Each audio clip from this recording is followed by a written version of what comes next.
You are watching Bless the Lord with Brian Leontowicz. Excuse me. Here to give you a great episode in regards to the topic of suffering, a continuation on the topic of suffering. Ooh, frog in my throat. Last episode, yesterday, we spoke on the concept of suffering, what suffering is, the catechetical teachings on suffering, as well as the early church fathers' perspective on suffering. And then we jumped right into Job, and we ended off at Job 15, looking to now completely finish Job. All 42 chapters. That's why I got the green camo hat on, because we are getting down and dirty today. Excuse me.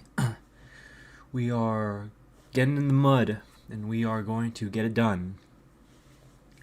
So, that is what the day is going to be looking like. Big show. And, yeah, I wanted to do this. Usually I don't do it at this time, the show at this time, but I have a big day today and tomorrow, a lot to do, so I will not get the chance to finish it if I don't do it now. Excuse me. Too much Monster. Yes, that's right. So I'm choosing to do it now, early, because tomorrow, me and a couple members of the youth ministry, as well as Brother Rob, we are going to New York for a Salesian leadership retreat that will span for about 4 days. And I have not yet started packing. And so after this show, that is what I have to do, because I also have Bible study later tonight on Luke, and I wish to attend that. And so we are going to get through this. We're going to get through this portion in regards to Job. We're going to finish Job, and then I'm going to pack and get ready for tomorrow. So that is something to look forward to. That also means the conclusion of the final testing series is today. Today is the final testing series of, the multi-stream platform. As you may or may not know, we stream both on YouTube and on Rumble. And so it was really just hammering out the intricate details to allow this stream to work, get knowledgeable about using the stream. So now that everything is generally underway and we have the means to properly move forward with the show, the next time we stream an episode of Bless the Lord, it will be the official episode 1. I know I've been doing episode 1 to 5. Think of this as kind of like the prelude, or rather the introductory series for Bless the Lord. And for a prelude, we're talking about suffering, we're talking about Luke, we're talking about purification of the heart. God only knows, what the actual content of this series can end up providing. And so, stay tuned. If you like the show, don't forget to comment, like, dislike, based on how you feel, subscribe, and click the notification bell if you wish to stay updated with any of the posts anytime I go live. All support is genuinely appreciated. And without further ado, let's get right into it. So, we can just start off by briefing a little bit what we were speaking about yesterday, before we hopped right into Job. So we were speaking about suffering, what suffering is, and the conversation of suffering, as it will inevitably be a topic in which us Catholics and non-Catholics have to confront. And so properly defining what suffering is in our best interest. And so the secular definition of suffering we all know as, a state in which one undergoes pain, distress, hardships, and the immediate question that follows up after that is quite often a why. A why is it that we suffer? A why would a righteous God allow suffering? Or why would he even, at times people would misconceptualize God and ask the question of why would he make suffering? Why would he create suffering? And so we start off in regards to the why of suffering. And we spoke about how suffering is a consequence of human free will. It's part of the fallen human condition, originally caused by the first act of disobedience on the end of Adam and Eve. A consequence of original sin. We can classify suffering and why we suffer. We can attribute why we suffer to original sin. And that means that God did not intentionally create man to suffer. Rather, he created man knowing that we had to make the decision between choosing him or not choosing him, and not choosing him led to suffering. So he created us knowing that we had the decision to make between choosing him or not choosing him, and not choosing him leads to suffering. And so he didn't, while he was creating the heavens and the earth, and while he called forth light and called forth the earth, he was like, I now call forth suffering on the 8th day or anything like that. No, that's completely false. He's like, I want all the cattle to make sure that that any disease that they get, I want them to feel it. Like, God is a just God. God is a loving God. And we know that by Genesis 1, chapter 1, verse 31, when he looked at all that he had created and knew it was good. And so we might ask now the question of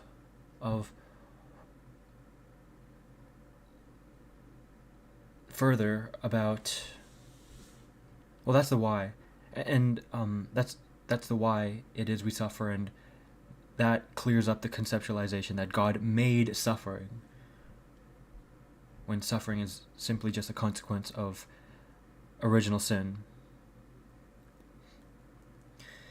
And so now that leaves us with the question of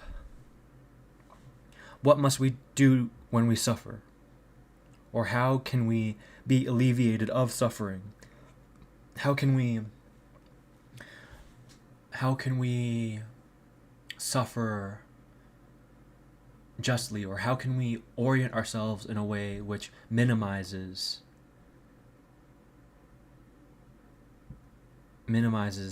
our suffering? And so that is why we are going through Job, because Job is the epitome of, one of the epitomes. His story is one of the epitomes of the suffering stories, a guy who is righteous, who is right with God, simple, yet he gets, as far as we can tell, the end of the stick, so to speak. This is what we would call as an archetypal suffering story, like Jesus Christ's. And I think that's the point of Job, is that he kind of prepares the way prepares those who read him for Christ's story. This concept of archetypal suffering. It's an archetypal meaning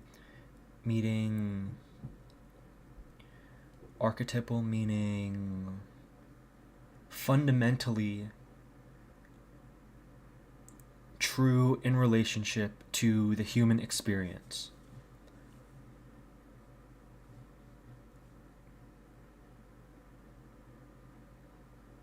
And so that's why we're looking through Job.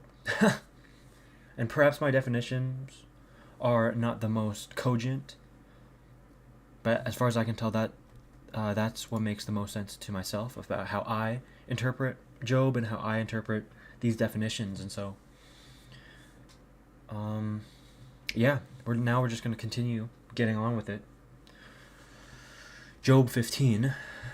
And so, if you have any discrepancies with the information that has been relayed thus far in regards to suffering, or you would like something to be added, feel free to comment and let it be known. But other than that, now we will be getting underway.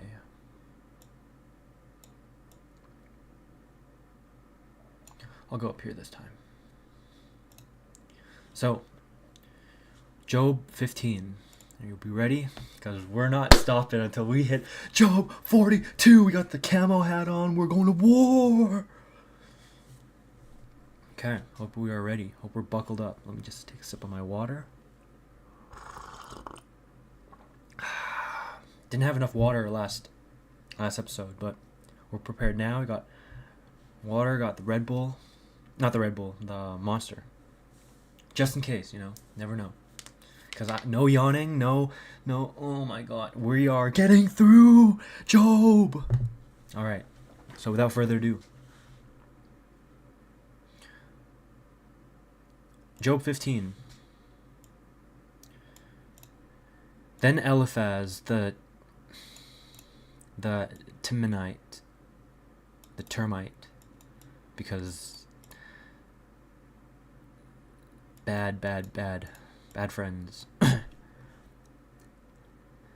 Then Eliphaz the Temanite replied, "Would a wise person answer with empty notions, or fill their belly with the hot east wind?" Oh, this is New International Version. This is so much easier to read, by the way. Why did I choose the Douay Reams?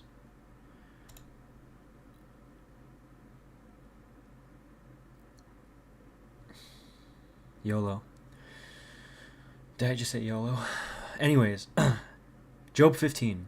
And Eliphaz the Themanite answered and said, "Will a wise man answer as if he were speaking in the wind, and fill his stomach with burning heat? Thou reprovest him by words, who is not equal to thee, and thou speakest that which is not good for thee. As much as in thee thou hast made void fear, and hast taken away prayers from before God. For thy iniquity hath taught thy mouth, and thou imitatest the tongue of blasphemers."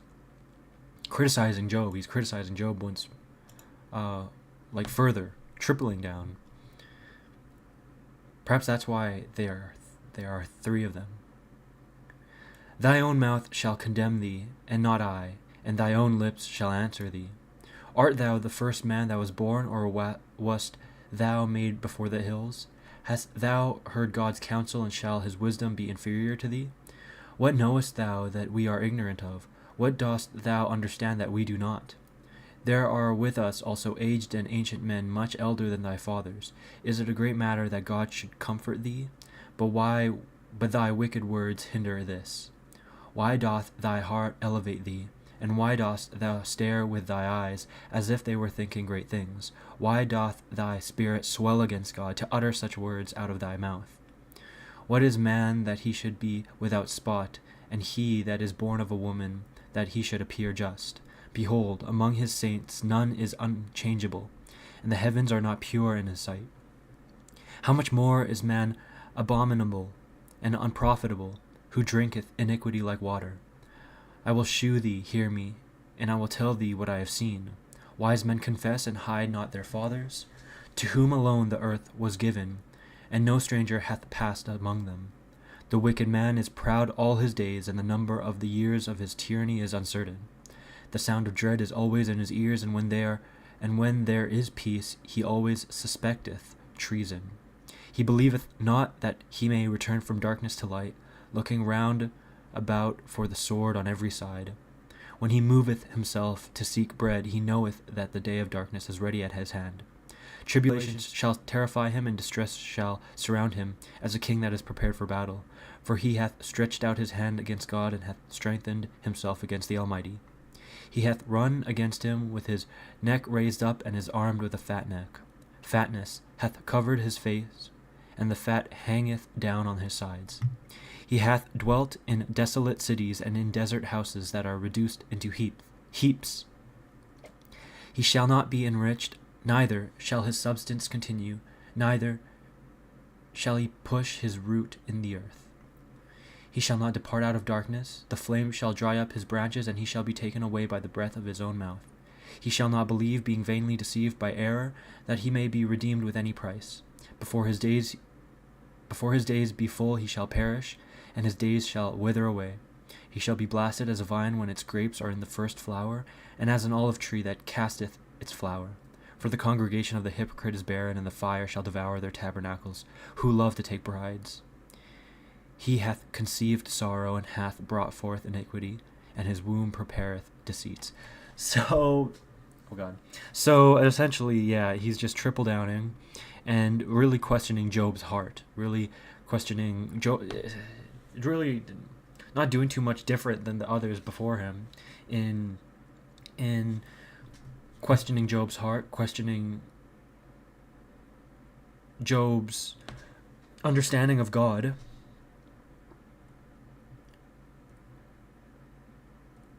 See, it's like, is it a great matter that God should comfort thee? They're questioning as well who Job serves, implying that if he was a good guy, then God, wouldn't do this to a good guy.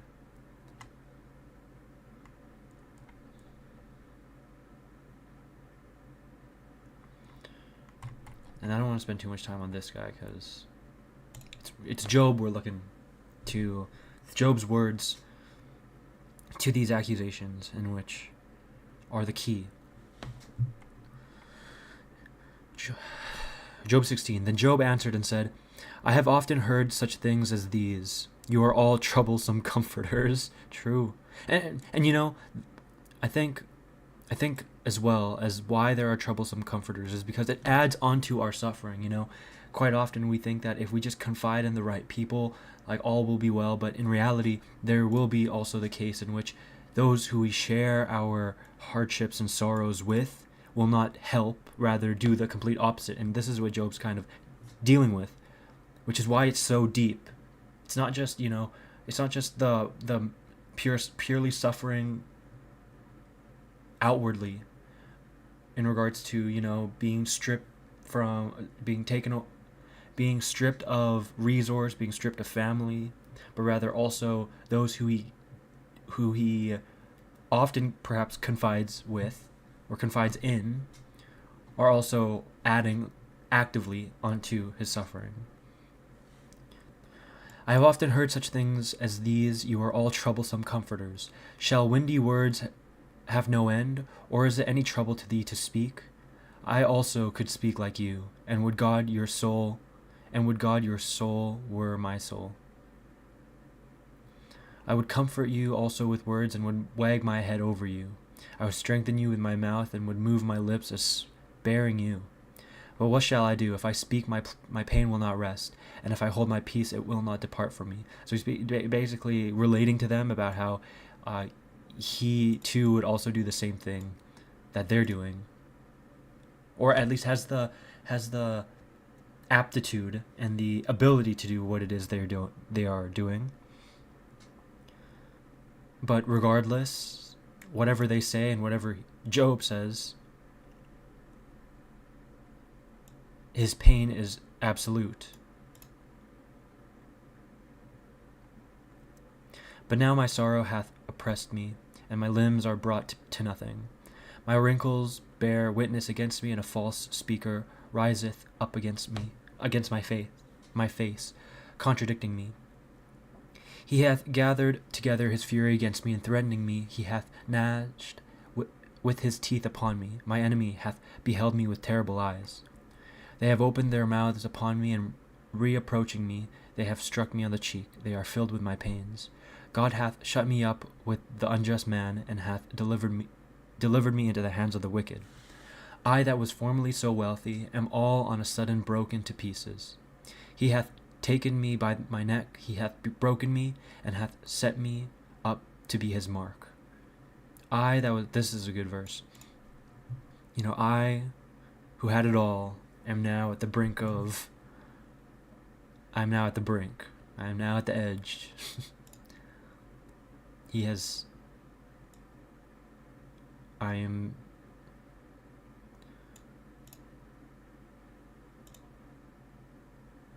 I'm being torn down. I am torn down. He hath compassed me around. He has compassed me round about with his laces. He hath wounded my loins. He hath not spared, and hath poured out my bowels on the earth. He hath torn me with wound upon wound. He hath rushed in upon me like a giant. Excuse me. I have sewed sackcloth upon my skin, and have covered my flesh with ashes. My face is swollen with weeping, and my eyelids are dim. These things have I suffered without the iniquity of my hand, when I offered pure prayers to God. O earth, cover not thou my blood, neither let my cry find a hiding place in thee. For behold, my witness is in heaven, and he knoweth my conscience is on high. My friends are full of words, my eye poureth out tears to God, and oh, that a man might so be judged with God, as the Son of Man is judged with his companion. For behold, short years pass away, and I am walking in a path by which I shall not return. For behold, my witness is in heaven, and he knoweth my conscience is on high. How many of us can say that in times of great suffering, Quite often when we do suffer, we have done something in which we shouldn't have done.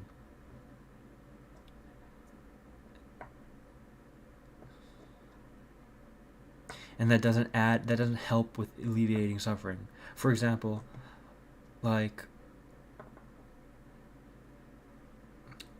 think it's pointing here to, no matter how great your suffering is, no matter what it is that you're going through,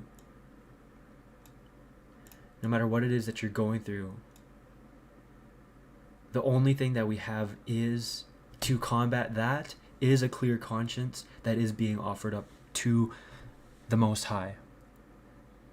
And that is the proper way to move forward in the face of suffering. And I think that is true. Because even though his friends are telling him, you are clearly doing something wrong, that you are clearly doing something wrong that is warranting this response from God. And Job has every reason to, perhaps, as many of us would, to spiral themselves downwards mentally in a state of oh man, I really, maybe they're right, maybe I am doing something wrong with a God, maybe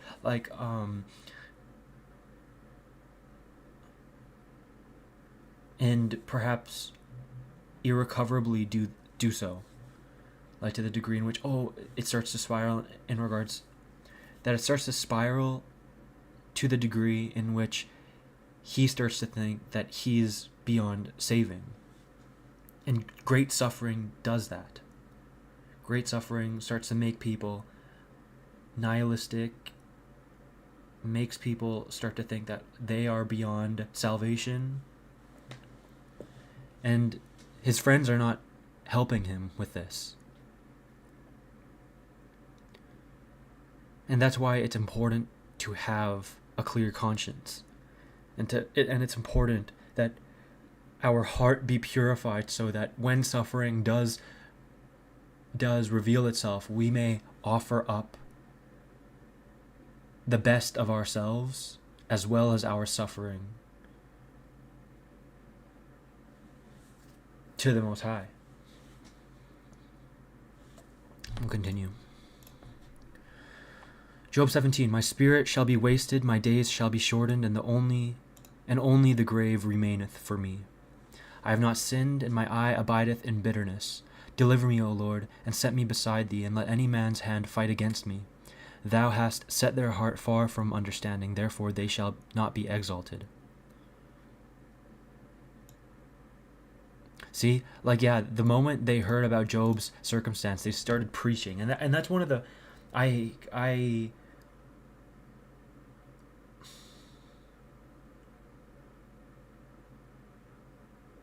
and that's also something for myself. Quite often, conscientious people will have something told to them, personal, any hardships, and immediately the first thing that we are to do is try to find a way to fix it. And that's not the best for us. That's not the best response that's not the best response when sometimes people are just looking to be heard, or looking to join in the inquiry, have someone join them in the inquiry about their suffering, rather than being told what to do. And it's the same for, as far as I can tell, it's the same for clinical psychologists. Like someone who is in therapy, they're not looking to be given the answers, but rather they are looking for someone to help them get to the conclusion themselves.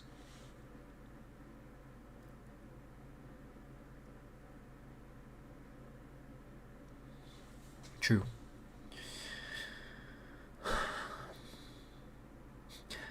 Thou hast set their heart Thou hast set their heart far from understanding, therefore they shall not be exalted. He promiseth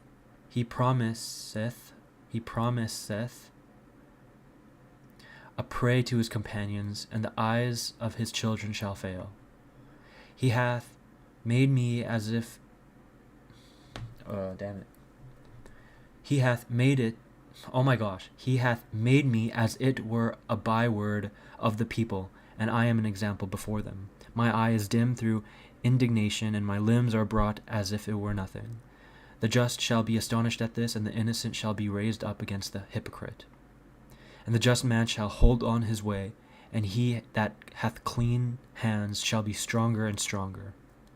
And so he's pointing to he who has a pure heart and continues to hold his way and continues to believe what he believes in to be true shall only grow further as a consequence. Wherefore be you all converted and come, and I shall not find among you any wise man. My days have passed away, my thoughts are dissipated, tormenting my heart. They have turned night into day, and after darkness I hope for light again. If I wait, hell is my house, and I have made my bed in darkness. If I have said to rottenness, thou art my father, to worms my mother and my sister, where is now then my expectation, and who considereth my patience? All that I have shall go into the deepest pit. Thinkest thou that there are... All that I have shall go down into the deepest pit. Thinkest thou that there at least I shall have rest? So he's really prepping his heart, even though he knows his heart to be clean, even though he knows his conscience to be clear, he's still prepping himself and and detaching himself from the idea that he will end up being, that his delivery will be here on earth. That at the end of the day he will end up having the mansion, he's completely detaching himself from that idea in real time. He is preparing for worst case scenario because of the face of his suffering. He's preparing himself to make his bed in darkness, that those closest to him be worms and to be the rot around him. He is preparing to have rest in the deepest pit. Whew. Then Baldad the Suhite answered and said, "Oh man, okay. These when they speak, oh. How long will you throw out words? Understand first, and so let us speak. Understand first." Crazy. "Why are we reputed as beasts and counted vile before you? Thou that destroyest thy soul in thy fury, shall the earth be forsaken for thee, and shall rocks be removed out of their place? Shall not the light of the wicked be extinguished, and the flame of his fire not shine? The light shall be dark in his tabernacle, and the lamp that is over him shall be put out. The step of his strength shall be straitened, and his own counsel shall cast him down headlong.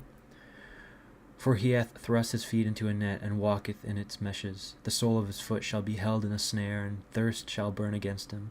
A gin is hidden for him in the earth, and his trap upon the path.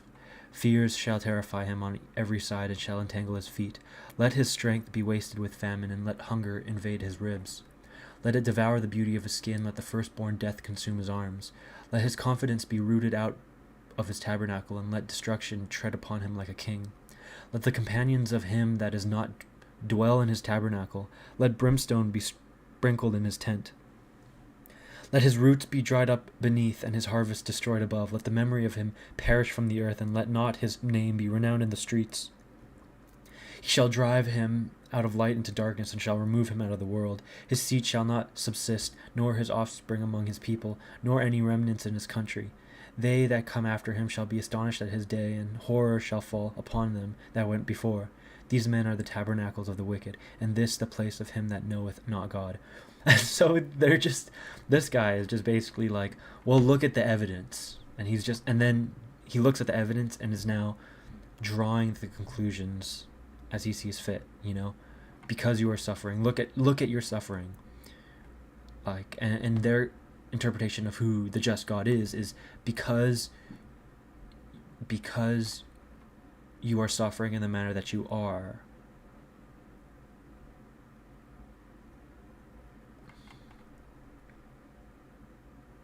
It seems that you knoweth not God.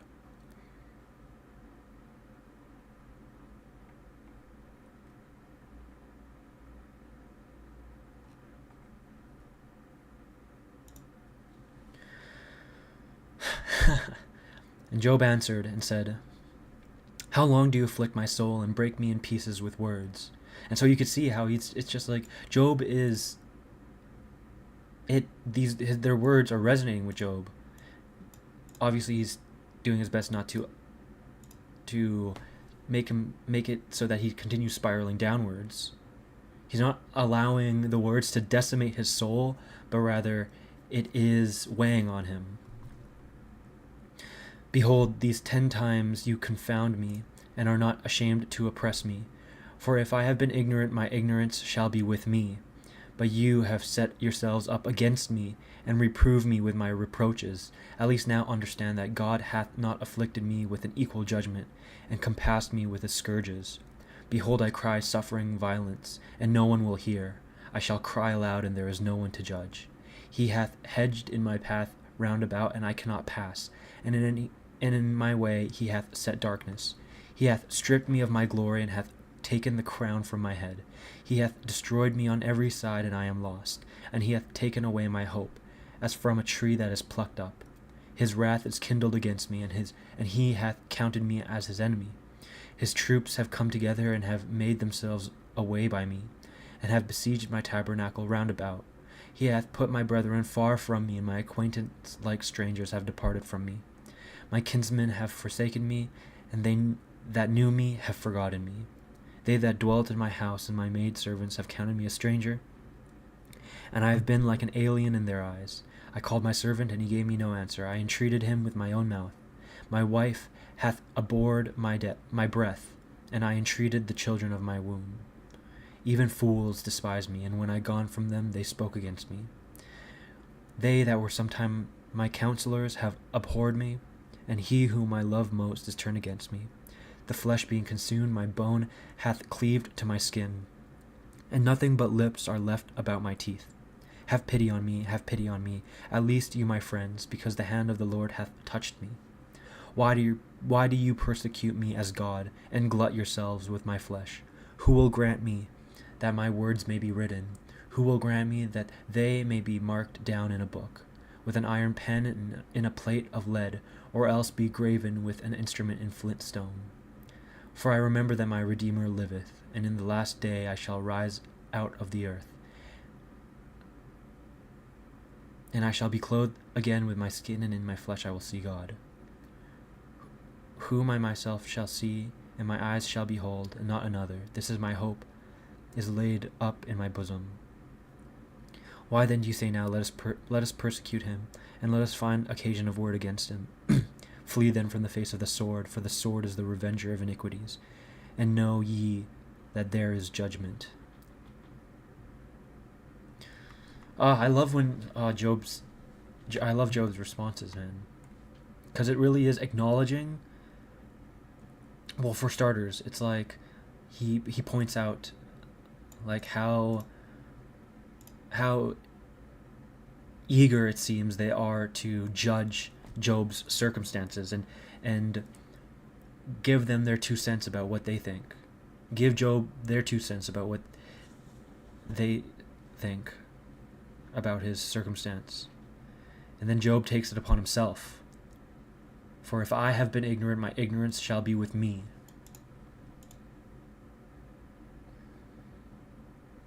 Then he points about how, this is what God has desired for me, to have much and for much to be taken away from me.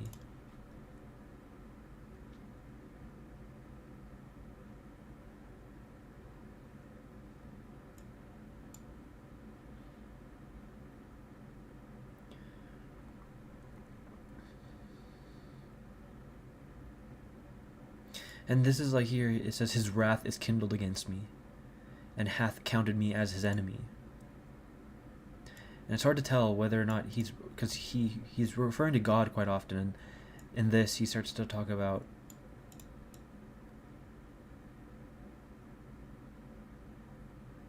it's hard to see exactly when he delineates from talking about God and when talking about the enemy, the true enemy. And I don't know if Job is... It's hard to tell when he is talking about the enemy.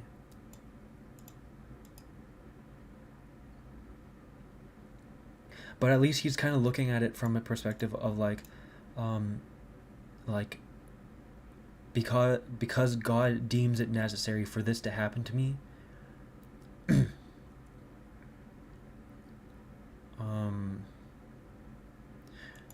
because God deems this necessary to happen to me, I am opposition. I am a form of opposition in the present, now.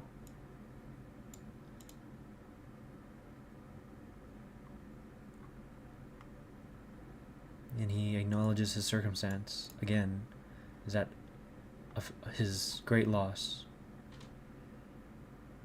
And then he ends this very kind of prophetically. For I know that my Redeemer liveth,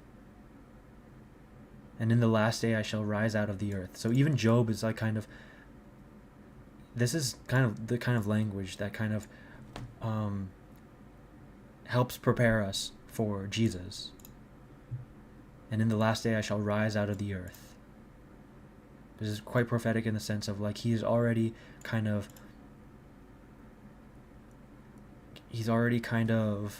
hinting at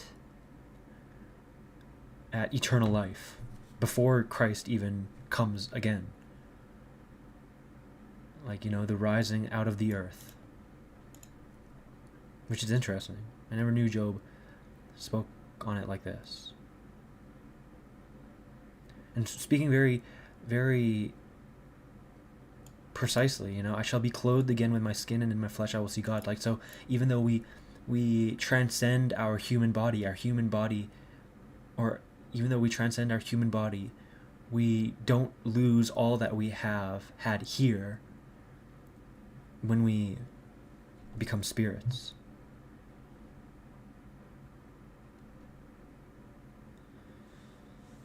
Flee then from the face of the sword, for the sword is the revenger of iniquities, and know ye that there is judgment, the sword. From the face of the sword.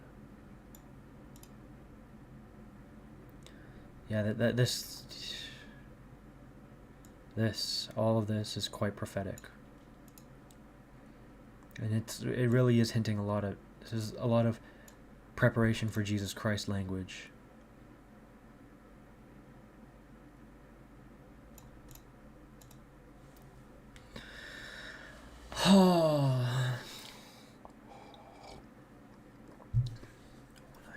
Then so far the Noanite, so far the Namathite answered and said, therefore various thoughts succeed one another in me, and my mind is hurried away to different things. The doctrine with which thou reprovest me, reprovest? Sorry, this is just... No. There we go. Provost. Reprovest.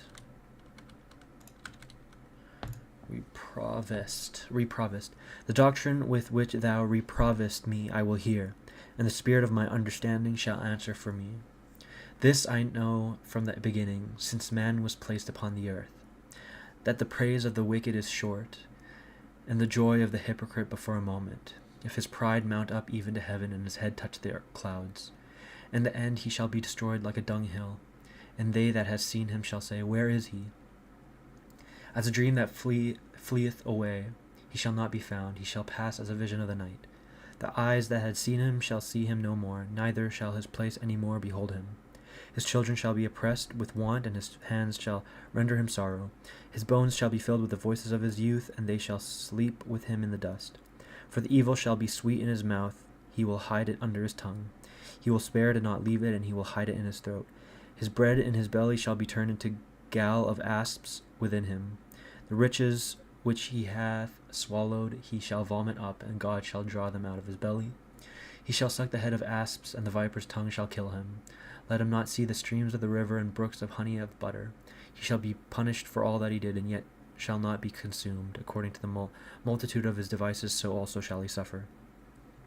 Because he broke in and stripped the poor, he hath violently taken away a house. He hath violently taken away a house which he did not build. Yet his belly was not filled. And when he hath the things he coveted, he shall not be able to possess them. There was nothing left of his meat, and therefore nothing shall continue of his goods. When he shall be filled, he shall be straitened, he shall burn, and every sorrow shall fall upon him. May his belly be filled, that God may send forth the wrath of his indignation upon him, to rain down his war upon him. He shall flee from weapons of iron, and shall fall upon a bow of brass. The sword is drawn out, and cometh forth from its scabbard. The glittereth in his bitterness. The terrible ones shall go and come upon him. All darkness is hid in his secret places. A fire that is not kindled shall devour him. He shall be afflicted when left in his tabernacle. The heavens shall reveal his iniquity, and the earth shall rise against him. The offspring of his house shall be exposed. He shall be pulled down in the day of God's wrath. This is the portion of a wicked man from God, and the inheritance of his doings from the Lord. And so this kind of, how do we square this with, by their fruits you'll know them?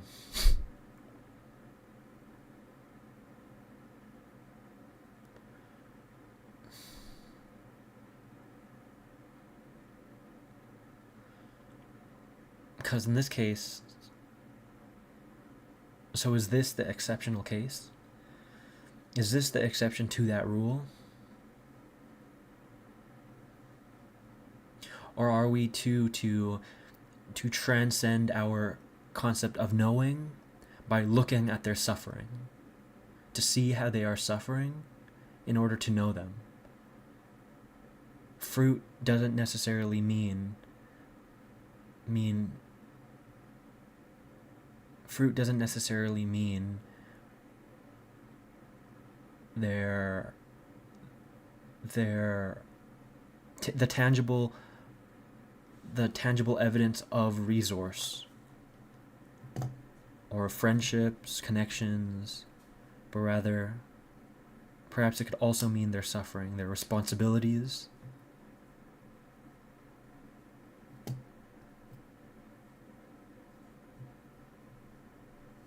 And so perhaps Job is the exceptional case in regards to the kind of example of knowing someone by their fruits, and by their fruits meaning their suffering and their responsibilities, their hardships.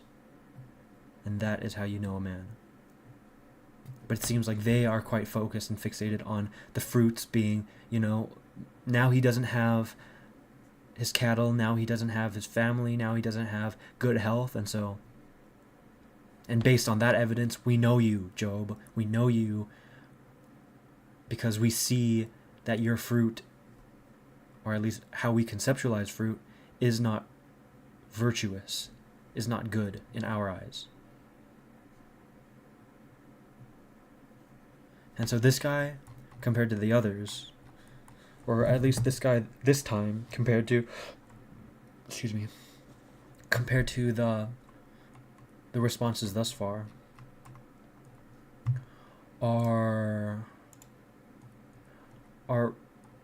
is closer in relationship to knowing the God who condemns evil, and is really making that case. Is that like, okay, and this is all theological. This is based on their understanding of God and relaying their message based on their understanding of who God is. And so I don't necessarily even blame them. It's just coming from a place in which isn't keeping in consideration the exception who Job is.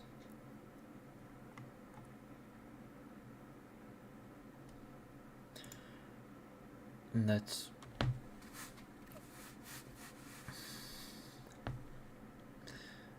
just the case. Not just the case for Job, but the case for our experience as well.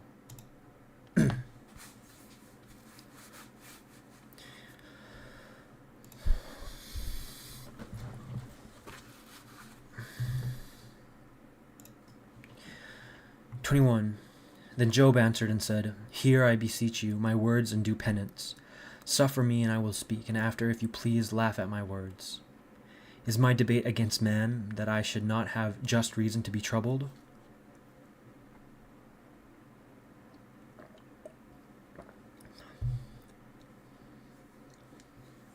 Is my debate against man, that I should not have just reason to be troubled?"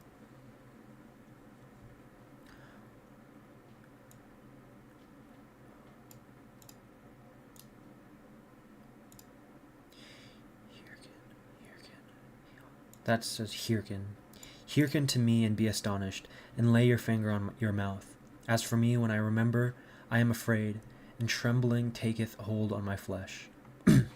Why then do the wicked live? Are they advanced and strengthened with riches? Ooh. Their seed continueth before them, a multitude of kinsmen, and of children's children in their sight. So now he's questioning, do not... on the contrary, do not wicked men live? So in pointing that contrast, he also points out, why then do wicked men live? On the contrary, why then do righteous men die? Their houses are secure and peaceable. That's an interesting approach. Their houses are secure and peaceable, and the rod of God is not upon them. Their cattle have conceived and failed not. Their cow has calved and is not deprived of her fruit. her fruit. And there's the word.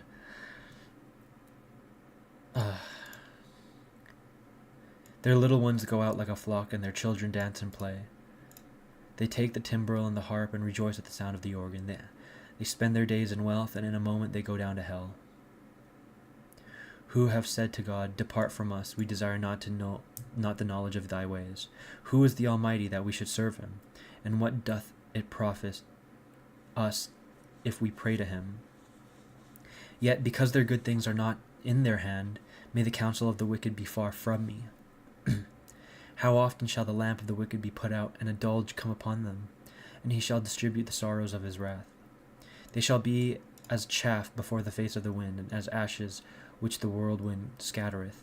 God shall lay up the sorrow of the father for his children, and when he shall repay, then shall he know. His eyes shall see his own destruction, and he shall drink of the wrath of the Almighty. For what is it to him what befalleth his house after him?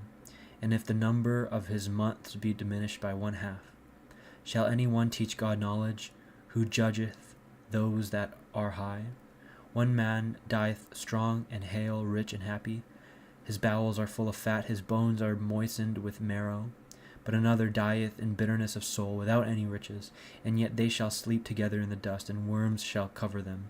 Surely I know your thoughts, and your unjust judgments against me. For you say, Where is the house of the prince? And where are the dwelling places of the wicked? Ask any one of them that go by the way, and you shall perceive that he knoweth these same things. Because the wicked man is reserved to the day of destruction, and he shall be brought to the day of wrath. Who shall reprove his way to his face?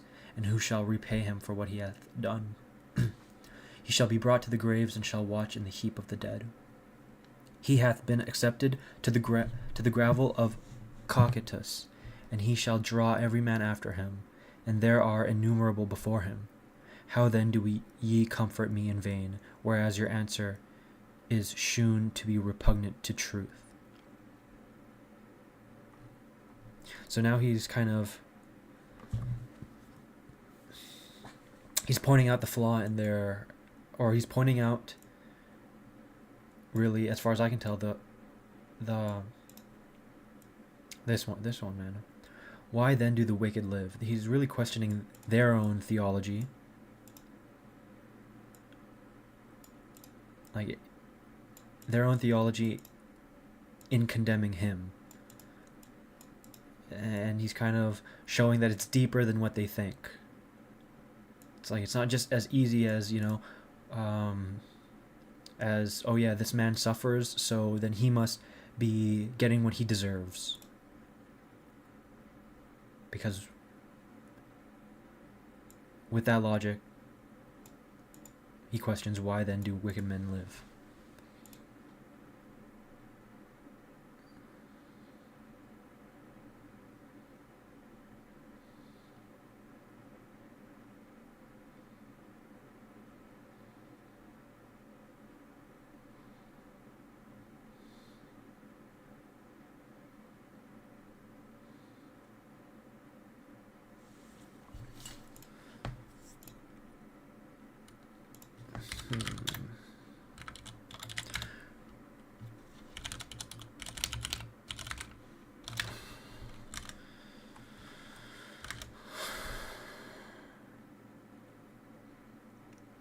So he's pointing out to the prosperity of the wicked.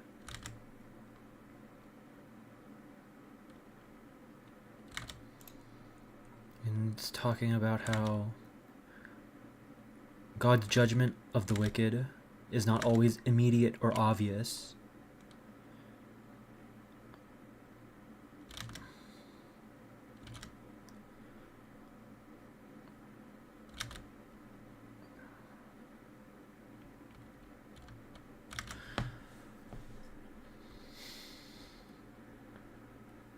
Yeah, that sometimes the wicked die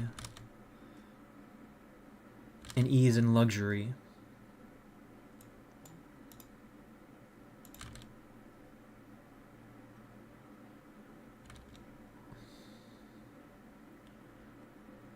And doesn't agree with.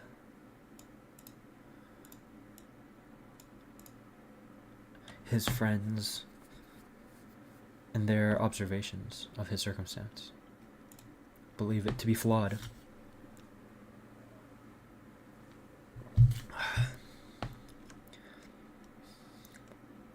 I need to stop cringing when I see this, when I see them answer back.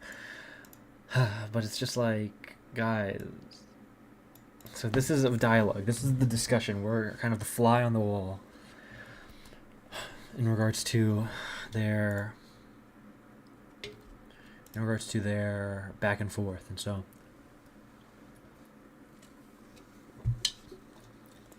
acknowledging that that's the case and that's what's going on,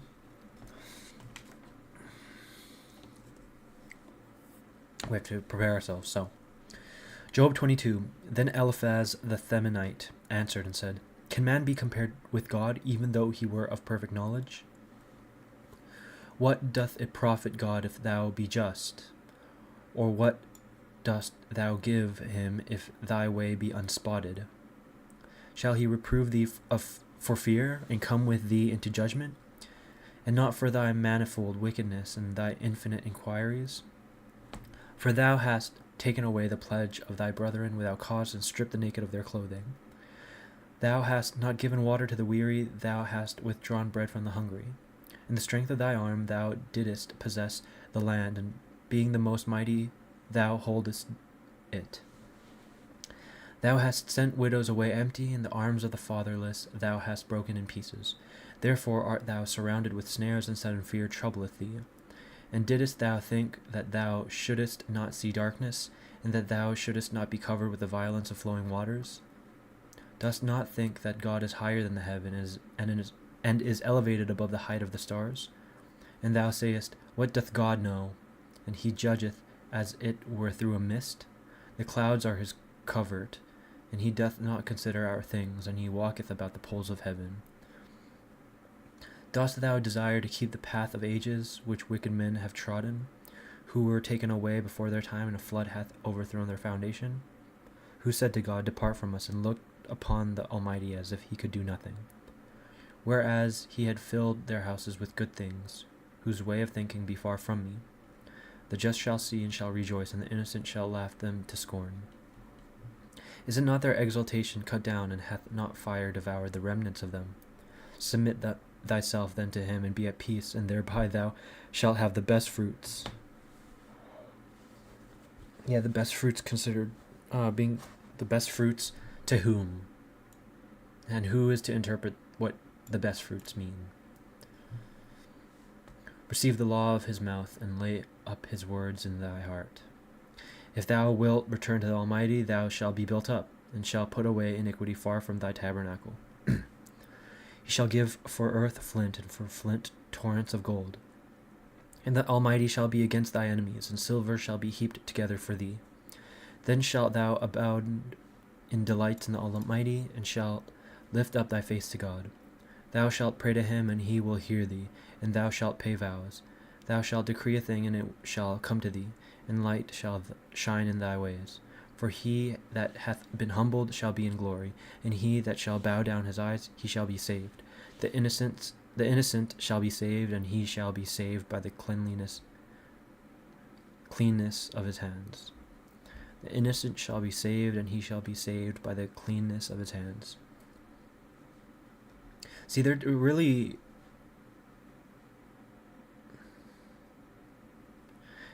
is a theological battle. It's an understanding of God versus another.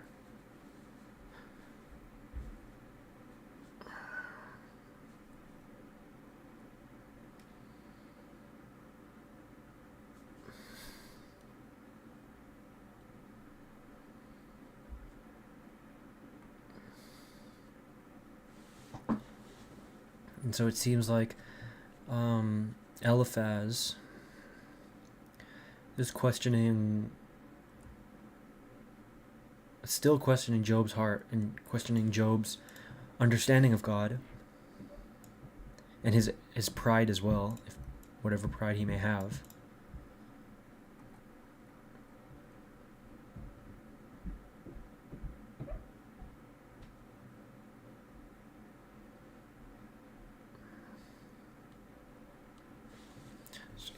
kind of hard to say because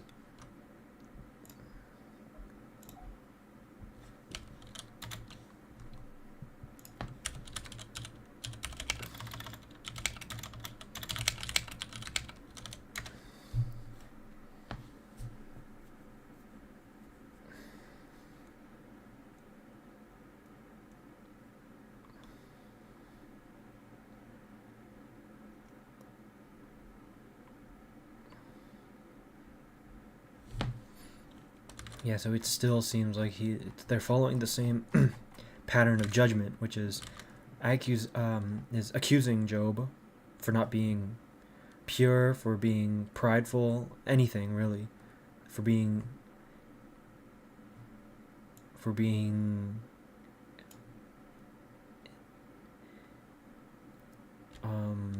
what's the word, not in for being corrupted by iniquity, and then speaks about their understanding of God and his greatness and his justice,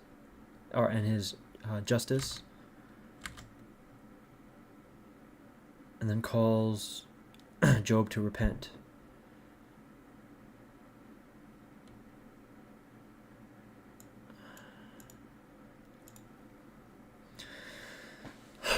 Then Job answered and said, "Now also my words are in bitterness, and the hand of my scourge is more grievous than my mourning. Who will grant me that I know and find him and come even to his throne?" So he's like, who will see, or who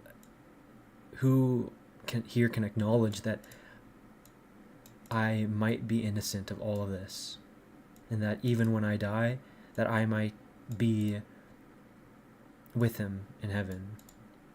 I would set judgment before him and would fill my mouth with complaints, that I might know the words that he would answer me and understand what he would say to me.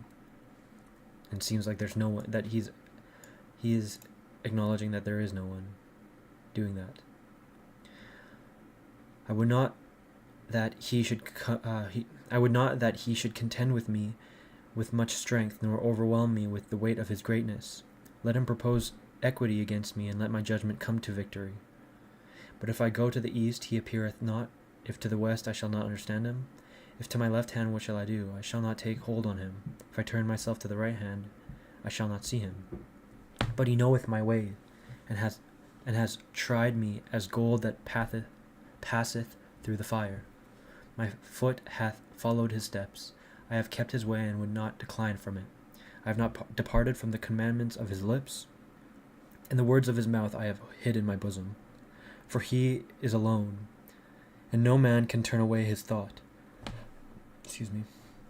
And whatsoever his soul hath desired, that hath he done. And when he shall have fulfilled his will in me, many other like things are also at hand with him, and therefore I am troubled at his presence. And when I consider him, I am made pensive with fear. God hath softened my heart, and the Almighty hath troubled me. For I have not perished because of the darkness that hangs over me, neither hath the mist covered my face. So he's claiming that he not be blinded, and that the reason why he's not dead is because, for one reason or another, he is in the midst of a great suffering.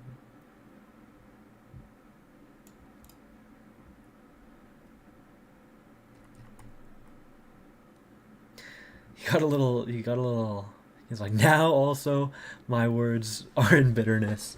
And so he is acknowledging that after all of this, and his friends, telling him to repent, he's just like, okay, yeah, now I'm cheesed. Now I'm kind of choked.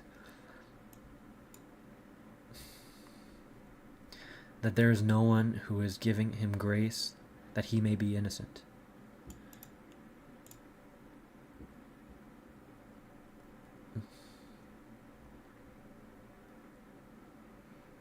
And that if there was someone who was kind of giving them, and it seems like if there was someone who was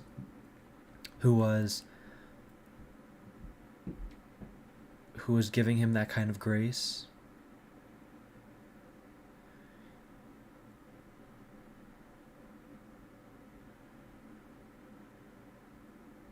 it would also be the kind of guy who would not contend with him with an iron fist, nor,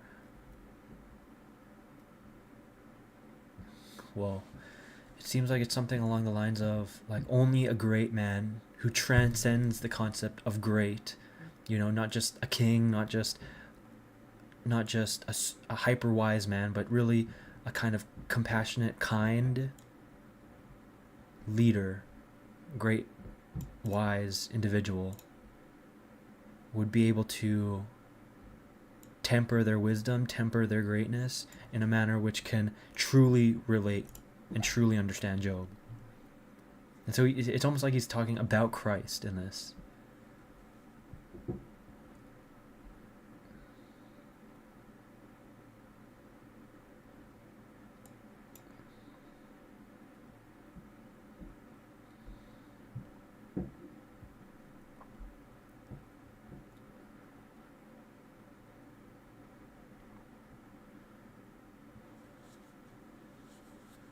And is continuing to advocate for his innocence.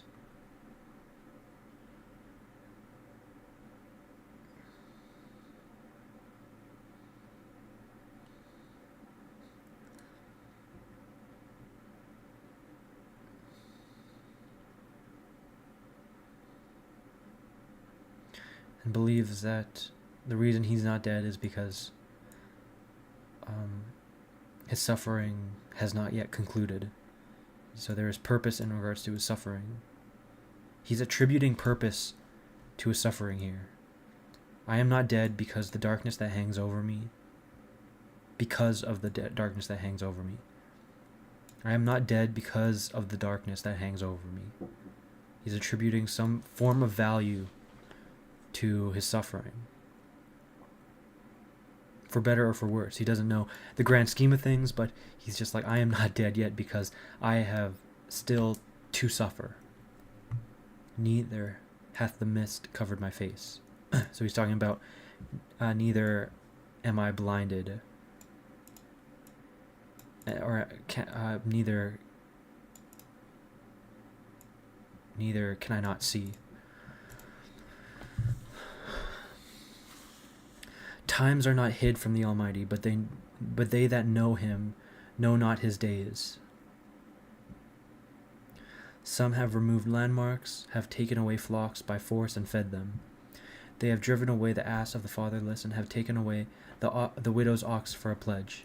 They have overturned the way of the poor, and have oppressed together the meek of the earth.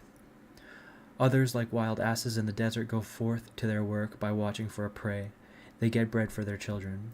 They reap the field that is not their own, and gather the vintage of his vineyard, whom by violence they have oppressed. They send men away naked, taking away their clothes, who have no covering in the cold, who are wet with the showers of the mountains, and having no covering embrace the stones. They have violently robbed the fatherless, and stripped the poor common people. From the naked and them that go without clothing, and from the hungry, they have taken away the ears of corn. They have taken their rest at noon among the stores of them who after having trodden the wine presses suffer thirst. Out of the cities they have made men to groan, and the soul of the wounded hath cried out, and God doth not suffer it to pass unrevenged. They have been rebellious to the light, and they have not known his ways, neither have they returned by his paths. The murderer riseth at the very break of the day. He killeth the needy and the poor man, but in the night he will be as a thief. The eye of the adulterer observeth darkness, saying, No eye shall see me, and he will cover his face. He diggeth through houses in the dark, and in the day they had appointed for themselves, and they have not known the light. If the morning suddenly appear, it is to them the shadow of death, and they walk in darkness as if it were in light. He is light upon the face of the water. Cursed be his portion on the earth. Let him not walk by the way of the vineyards. Let him pass from the snow waters to excessive heat, and his sin even to hell. Let mercy forget him. May worms be his sweetness. Let him be remembered no more, but be broken in pieces as an unfruitful tree. For he hath fed the barren that beareth not, and to the widow he hath done no good. He hath pulled down the strong by his might, and when he standeth up, he shall not trust to his life. God hath given him place for penance, and he abuseth it unto pride, but his eyes are upon his ways. They are lifted up for a little while, and shall not stand, and shall be brought down as all things, and shall be taken away, and as the tops of the ears of corn they shall be broken. And if it be not so, who can convince me that I have lied and set my words before God? No, and see, only a man who is right with God and who has good understanding of who God is can say all of this amidst their suffering, amidst other people who are watching their suffering from the outside, coming into the circumstance and telling them what they think. Only that kind of man can say what is being said here. The man of clear conscience, the man with a purified heart. And Job is that.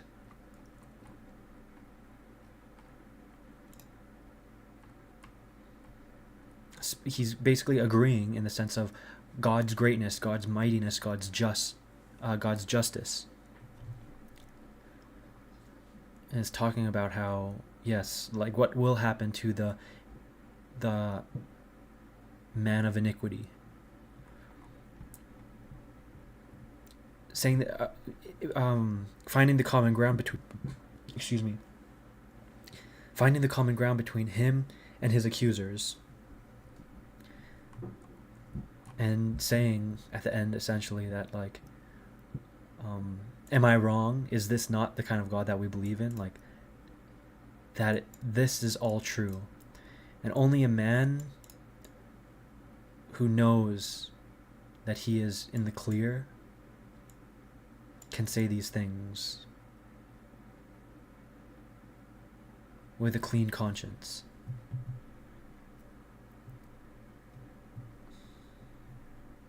And with the same kind of conviction that Job has.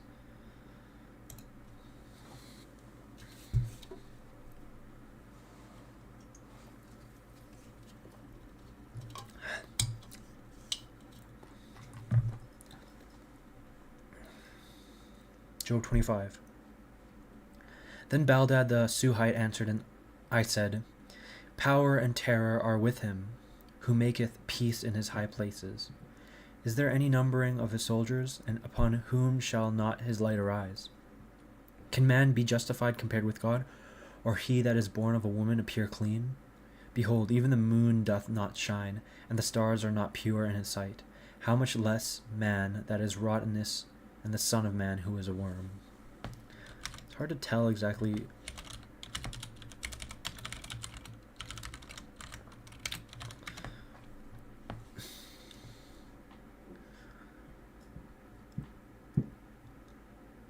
Yeah, so it's pointing at a couple things, being God's divine authority compared with God.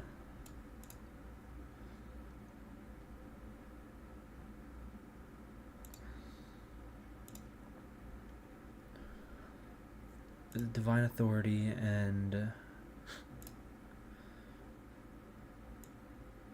the insignificance of man.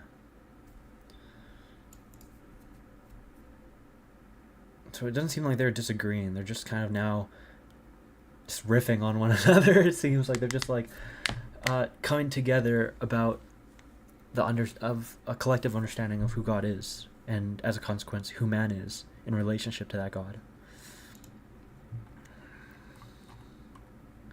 26. Then Job answered and said, Whose helper art thou? Is it of him that is weak? And dost thou hold up the arm of him that has no strength? To whom hast thou given counsel? Perhaps to him that hath no wisdom, and thou hast shewn thy very great prudence. Whom hast thou desired to teach? Was it not him that made life? Behold, the giants groan under the waters, and they that dwell with them. Hell is naked before him, and there is no covering for destruction. He stretched out the north over the empty space, and hangeth the earth. And hangeth the earth upon nothing. He blindeth up the waters in his clouds, so that they break not out and fall down together. He withholdeth the face of his throne, and spreadeth his cloud over it. He hath set bounds about the waters till light and darkness comes to an end. The pillars of heaven tremble and dread at his beck. By his power and seas are suddenly gathered together, and his wisdom has struck the proud one. His spirit hath adorned the heavens, and his obstetric hand brought forth the winding serpent. Lo, these things are said in part of his ways, and seeing we have heard scarce a little drop of his word. Who shall be able to behold the thunder of his greatness?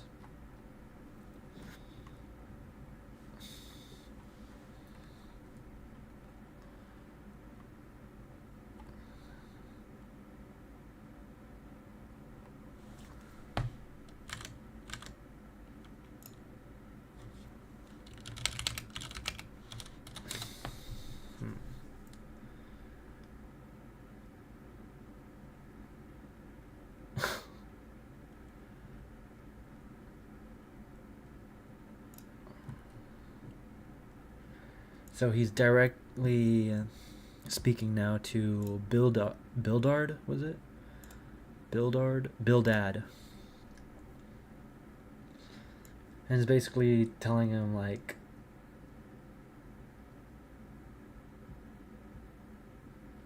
yeah, like, you've done nothing for me.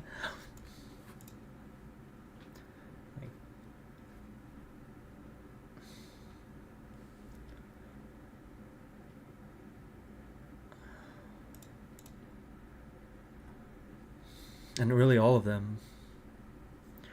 And then speaks about God's greatness.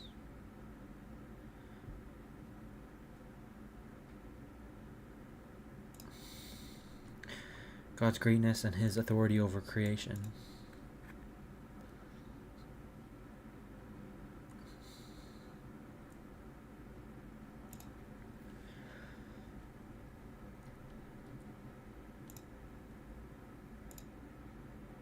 Yeah, 27. Job also added, taking up his parable, and said, As God liveth, who hath taken away from my judgment, and the Almighty, who hath brought my soul to bitterness, as long as breath remaineth in me, and the Spirit of God in my nostrils, my lips shall not speak iniquity, neither shall my tongue contrive lying. I love that. I really love that. As long as breath remaineth in me, and the Spirit of my God in my nostrils, my lips shall not speak iniquity, neither shall my tongue contrive lying. The Spirit of God. As long as the Spirit of God remaineth in me, like, I will do that which is right.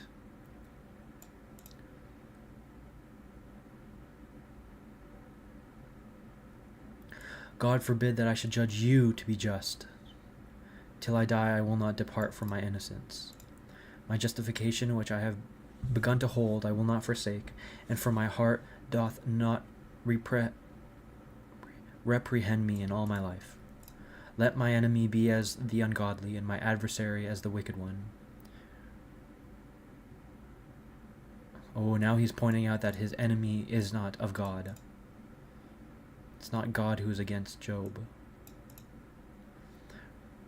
For what is the hope of the hypocrite if through covetousness he take by violence, and God deliver not his soul? Will God hear his cry when distress shall come upon him?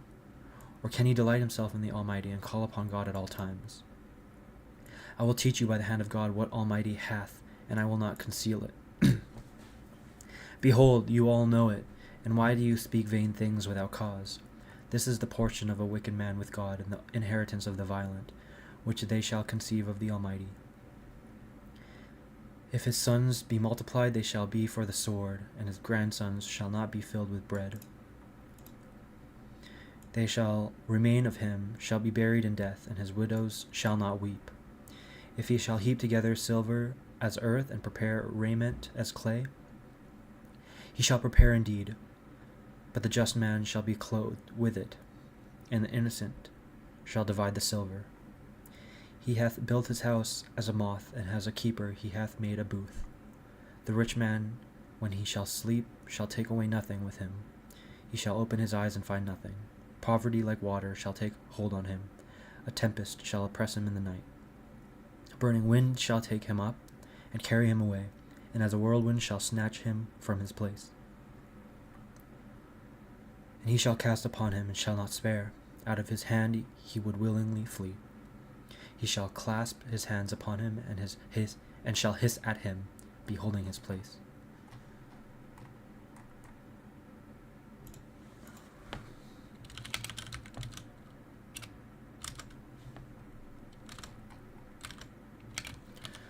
It's hard to say exactly.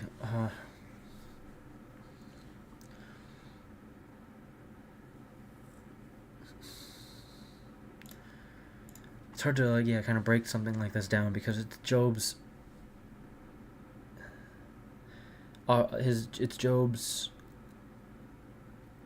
claims. These are Job's claims, not exactly just about himself, because he does speak on his circumstance. He speaks about his innocence and speaks that for as long as the Spirit of God is with him, he remains clean.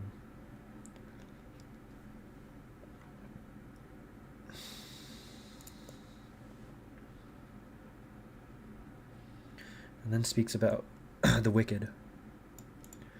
Not just those adversaries of his, or those that oppose the spirit of good.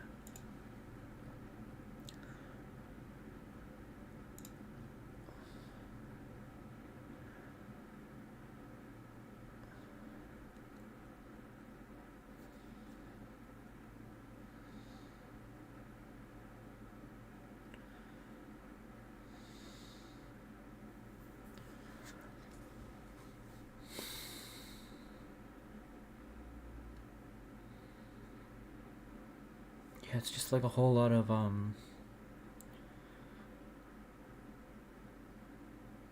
what will happen to the wicked man.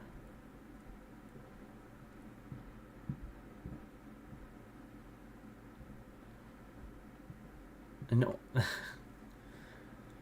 and only a righteous man has the authority to speak on. Because we don't know exactly if Job's companions or his friends who are speaking to him are righteous or not. They might very well be righteous, but just are missing the mark in regards to their assessment of Job's circumstance. But Job here, even though the evidence, as far as they can tell, is not in alignment with their understanding of God, he still has this divine authority to speak as he is upon what will happen to the wicked man.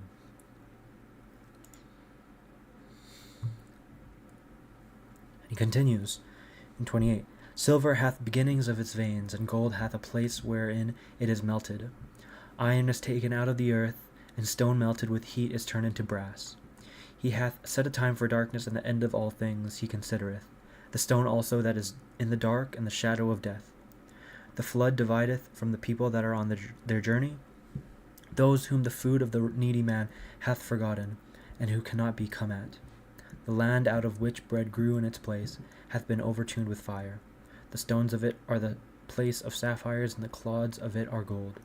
The bird hath not known the path, neither hath the eye of the vulture beheld it.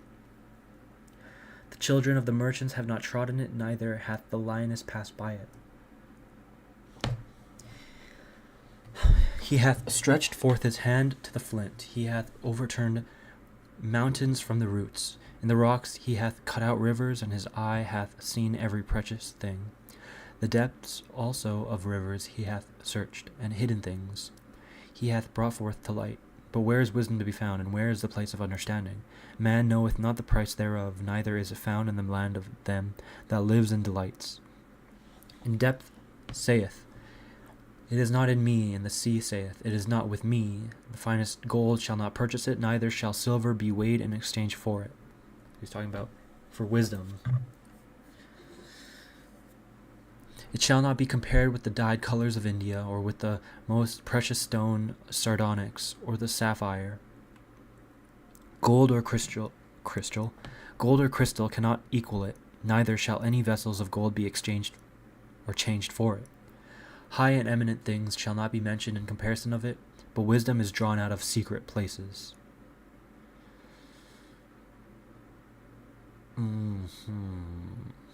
The topaz of Ethiopia shall not be equal to it, neither shall it be compared to the cleanest dyeing. Whence then cometh wisdom? Whence then cometh wisdom? And where is the place of understanding? It is hid from the eyes of all living, and the fowls of the air know it not. Destruction and death have said, with our ears we have heard the fame thereof. God understandeth the way of it, and he knoweth the place thereof. For he beholdeth the ends of the world, and looketh on all things that are under heaven. Who made a way for the winds, and weighed the waters by measure? When he gave a law for the rain, and a way for the sounding storms, then he saw it, and declared, and prepared, and searched it. He said to man, behold the fear of the Lord, that is wisdom, and to depart from evil is understanding. So now he's targeting his companion's wisdom and understanding of God, and pointing to true understanding. Especially, where was it? He said something I really liked.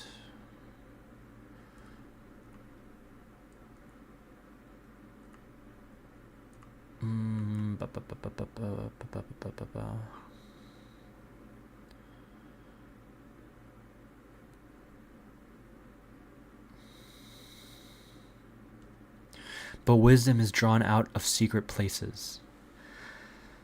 Secret places. Wisdom is wisdom. Wisdom is drawn out of secret places.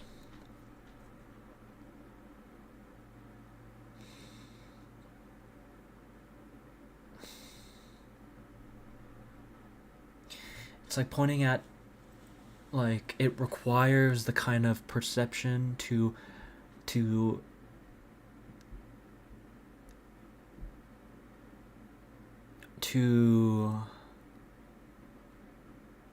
the kind of perception which accounts for that at the fringes, in which one can truly acquire wisdom. It's the ability to not just think outside of the box, but rather also see the lines of the box and account for those right at the edge of where the line is drawn.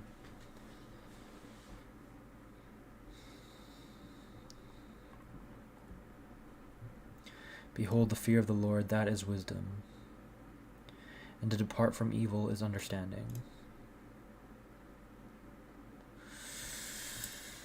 True! It's true! It's true! Praise be to God.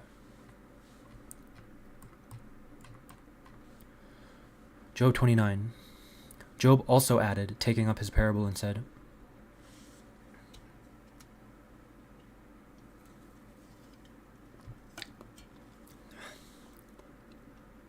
who will grant me that I might be according to the months past, according to the days in which God kept me, when his lamp shined over my head and I walked by his light in darkness, as I was in the days of my youth, when God was secretly in my tabernacle, when the Almighty was with me and my servants round about me, when I washed my feet with butter and the rock poured me out rivers of oil.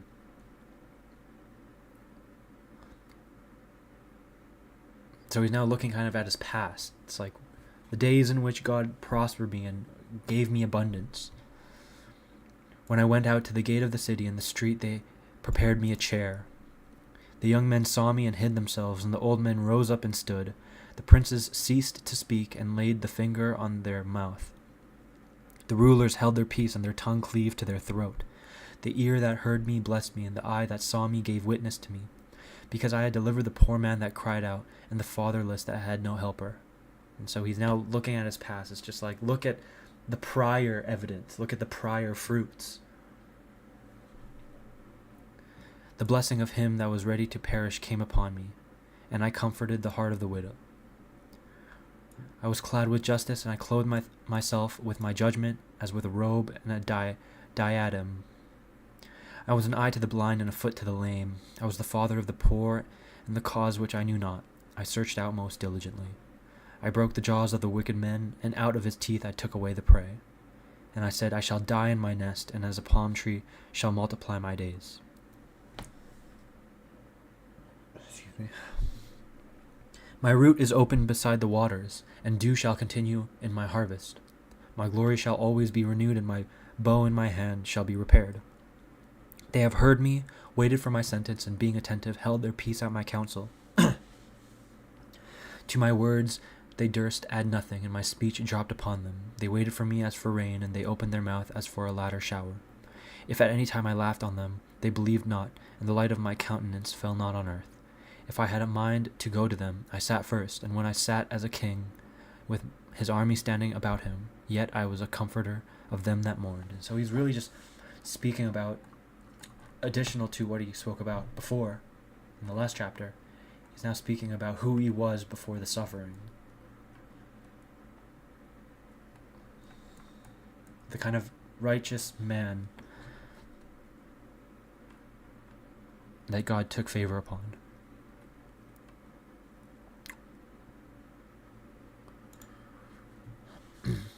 Job 30.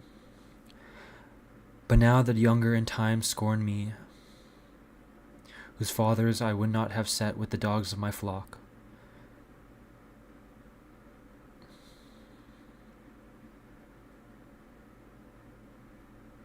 I think he's talking about his friends here.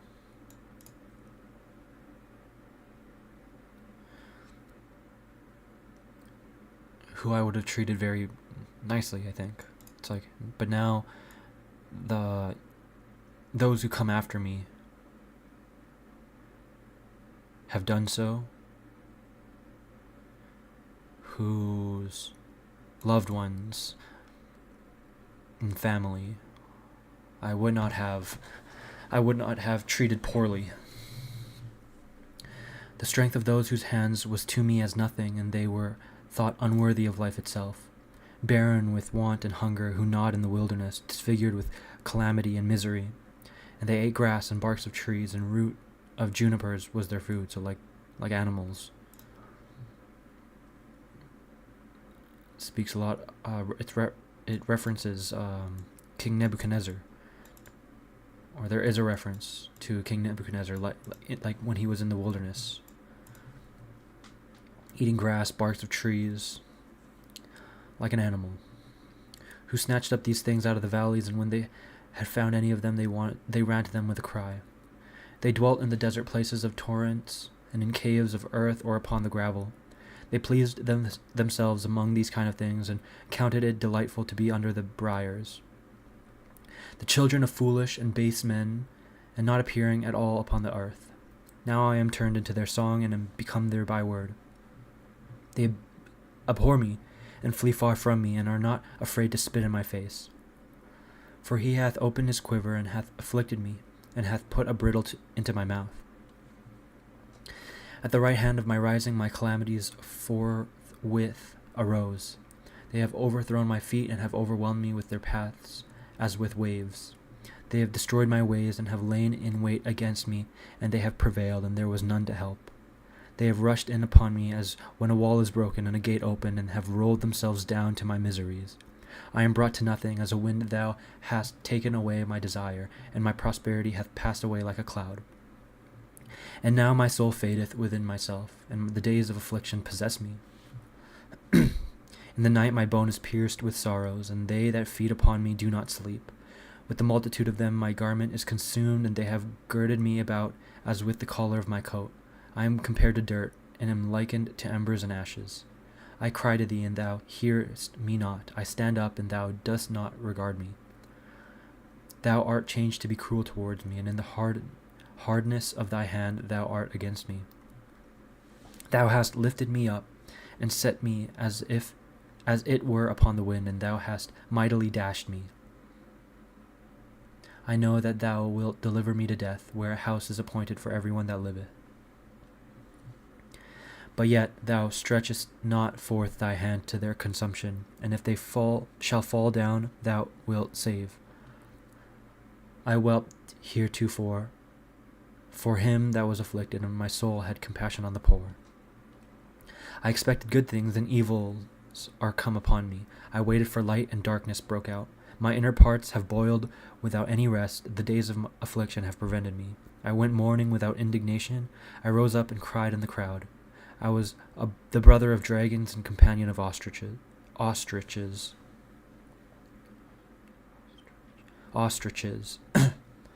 My skin is become black upon me, and my bones are dried up with heat. My harp is turned to mourning, and my organ into the voice of those that weep. This is very reflective on his suffering, and it just makes me feel as if this is a poetic way to also describe Christ's death and what he suffered. Thou hast lifted me up and set me as it were upon the wind, and thou hast mightily dashed me. It's language like that, which makes me draw the parallel to Christ. I know that thou wilt deliver me to death, where a house is appointed for everyone that liveth. It's pointing to a form of everlasting life after death, where a house is appointed for everyone that liveth, the opposite of death, the opposite of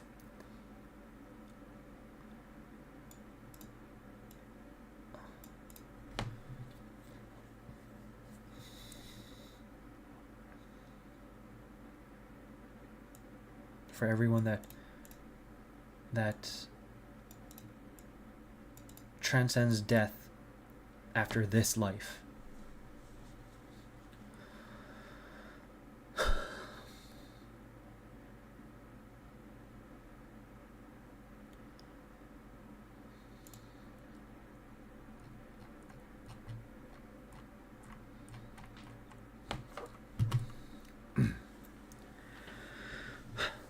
"31.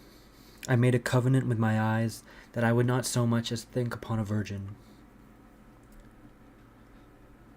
So even in this form of suffering, he was just so committed to God that he was even refraining from his mind in wandering into sin.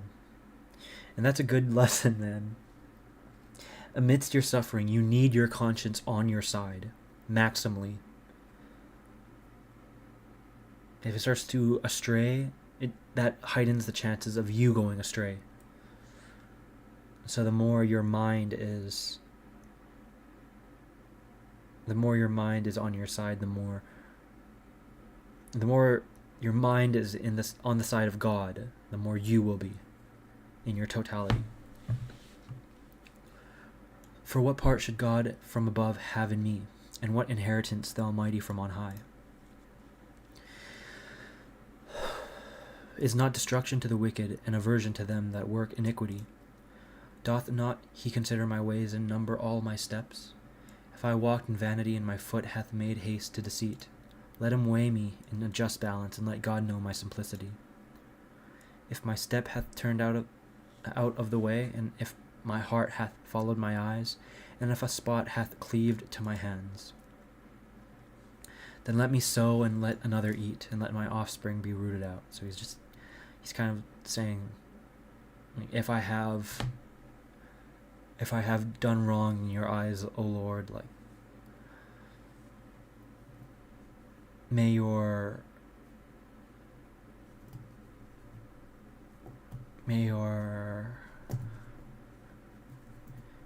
please do with me as you see fit. If my heart hath been deceived upon a woman, and if I have laid wait at my friend's door, let my wife be the harlot of another, and let another man lie with her. So we'd really the worst case scenario is just Lord, if I truly in my ways have gone astray, please inflict upon me the suffering you see fit, the worst kind of suffering. So now he's almost inviting the suffering, the kind of suffering in which,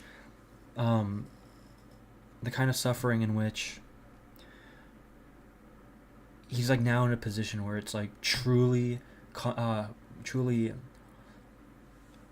communing with God about his suffering, and that if there is any suffering in which he still needs to suffer more of, or if there is any iniquity in his heart in which has not been accounted for, he's calling upon the Lord to, because Job is good and because God is good, to truly cleanse him by undergoing any form of suffering as God sees fit. For this is a heinous crime and a most grievous iniquity. It is a fire that devoureth even to destruction, and rooteth up all things that spring. If I have despised to abide judgment with my manservant or my maidservant, when they had any controversy against me, for what shall I do when God shall arise to judge, and when he shall examine, what shall I answer him? Did not he that made me in the womb make him also? And did not one and the same form me in the womb? If I have denied to the poor what they desired, and have made the eyes of the widow wait, if I have eaten my morsel alone, and the fatherless hath not eaten thereof, for from my infancy mercy grew up with me, and it came out with me from my mother's womb. If I have despised him that was perishing for want of clothing, and the poor man that had no covering, if his sides have not blessed me, and if he were not warmed with the fleece of my sheep, if I have lifted up my hand against the fatherless, even when I saw myself superior in the gate, let my shoulder fall from its joint, and let my arm with its bones be broken. For I have always feared God as waves swelling over me, and his weight I was not able to bear. If I have thought gold my strength, and have said to find gold my confidence, if I have rejoiced over my great riches, and because my hand had gotten much, if I beheld the sun when it shined, and the moon going in brightness, and my heart in secret hath rejoiced, and I have kissed my hand with my mouth, which is a very great iniquity and a denial against the Most High God. If I have been glad at the downfall of him that hated me, and have rejoiced that evil had found him, for I have not given my mouth to sin, but wishing a curse to his soul. If the men of my tabernacle have not said, who will give us of his flesh that we may be filled? The stranger did not stay without, my door was open to the traveler.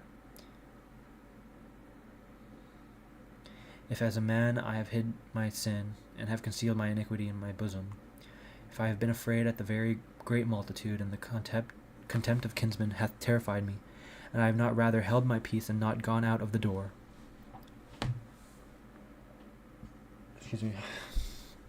Who would grant me a hearer, that the Almighty may hear my desire, and that he himself that judgeth would write a book, that I may carry it on my shoulder, and put it about me as a crown. At every step of mine I would pronounce it, and offer it as to a prince. If my land cry against me, and with it the furrows thereof mourn, if I have eaten the fruits thereof without money, and have afflicted the soul of the tillers thereof, let thistles grow up to me instead of wheat, and thorns instead of barley. So he really is like calling upon the Lord to examine his heart. He's truly kind of like calling upon the Lord to examine his heart and to cast rightful judgment to him amidst his suffering. Man, that's such a bold proclamation. It's like in the midst of suffering, one is to examine their conscience.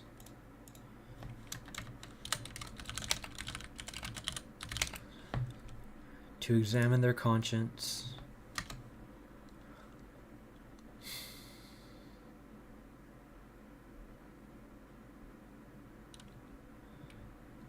Be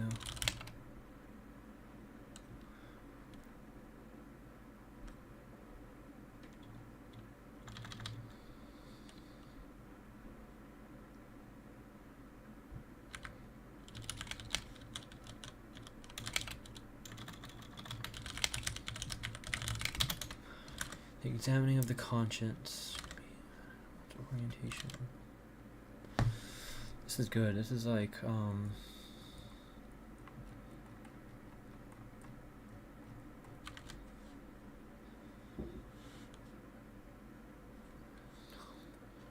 what's another word for?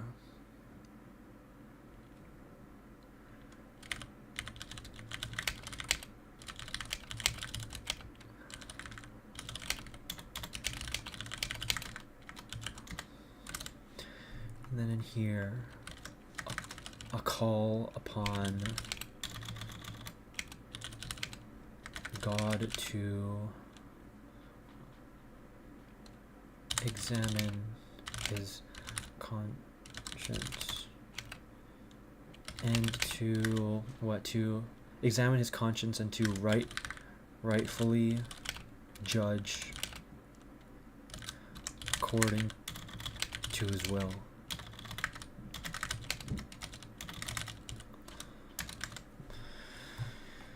Yeah, really, it's like a call. It's like, rightfully judge me if my conscience is against you.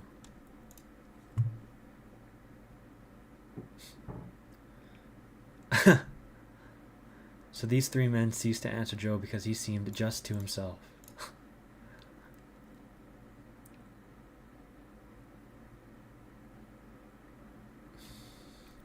And Elihu, the son of Barachel, the Buzite of the kindred of Ram, was angry and was moved to indignation. Now he was angry against Job because he said he was just before God. And he was angry with his friends because they had not found a reasonable answer, but only had condemned Job. So Elihu waited while Job was speaking, because they were his elders that were speaking. But when he saw that the three were not able to answer, he was exceedingly angry. Then Elihu, the son of Barachel, the Buzite, answered and said, I am younger in days, and you are more ancient. Therefore, hanging down my head, I was afraid to shew you my opinion. For I hoped that greater age would speak, and that a multitude of years would teach wisdom. But as I see, there is a spirit in men, and the inspiration of the Almighty giveth understanding. They that are aged are not the wise men, neither do the ancients understand judgment. Whoa.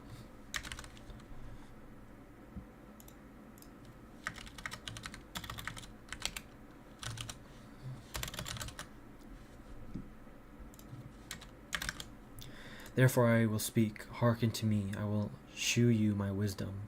For I have awaited for your words, I have given ear to your wisdom, as long as you were disputing in words. And as long as I thought you said something, I considered, but as I see, there is none of you that can convince Job and answer his words, lest you should say, we have found wisdom, God hath cast him down, not man. He hath spoken nothing to me, and I will not answer him according to your words. They were afraid and answered no more, and they left off speaking. Therefore, because I have waited, and they have not spoken, they stood and answered to no more. I will answer my part, and will shew my knowledge. For I am full of matter to speak of, and the spirit of my bowels straiteneth me. Behold, my belly is as new wine, which wanteth vent, which bursteth the new vessels. I will speak and take breath a little. I will open my lips and will answer. I will not accept the person of man, and I will not level God with man. For I know not how long I shall continue, and whether after a while my Maker may take me away. Okay, so who's this guy? Elihu, the son of Barachel. So this is a guy who has reserved judgment on Job's circumstance thus far, who is younger than a large majority of them, if not the youngest, and is prepping.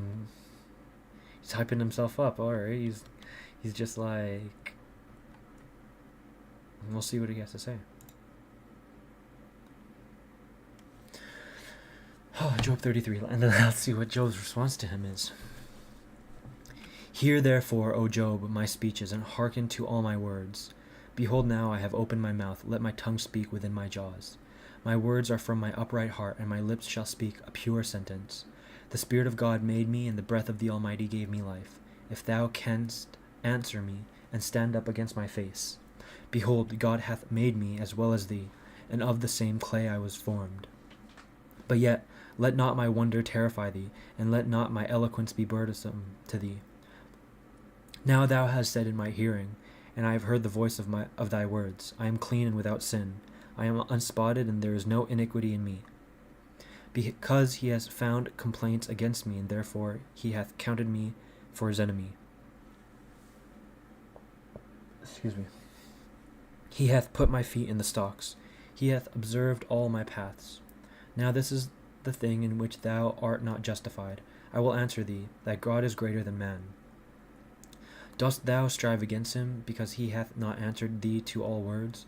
God speaketh once, and repeateth not the same thing the second time. By a dream and a vision by night, when deep sleep falleth upon men, and they are sleeping in their beds, then he openeth the ears of men, and teaching instructeth them in what they are to learn, that he may withdraw a man from the things he is doing, and may deliver him from pride, rescuing his soul from corruption, and his life from passing to the sword. He rebuketh also by sorrow in the bed, and he maketh all the bones to wither. Bread becometh abominable to him in his life, and to his soul the meat which before he desired. His flesh shall be consumed away, and his bones that were covered shall be made bare. His soul hath drawn near to corruption, and his life to the destroyers. If there shall be an angel speaking for him, one among thousands, to declare man's uprightness, he shall have mercy on him, and shall say, Deliver him, that he may not go down to corruption. I have found wherein I may be merciful to him. His flesh is consumed with punishment, let him return to the days of his youth. He shall pray to God, and he will be gracious to him, and shall see his face with joy, and will render to man his justice. He shall look upon men and say, I have sinned, and indeed I have offended, and I have not received what I had deserved. He hath delivered his soul from going into destruction, that it may live and see the light. Behold, all of these things God worketh 3 times within every one, that he may withdraw their souls from corruption, and enlighten them with the light of the living. Attend, Job, and hearken to me, and hold thy peace whilst I speak. If thou hast anything to say, answer me, speak, for I have thee to appear just. And if thou have not, hear me, hold thy peace, and I will teach thee wisdom. Okay, well, man's just pulled up and started going off. What can we make of that?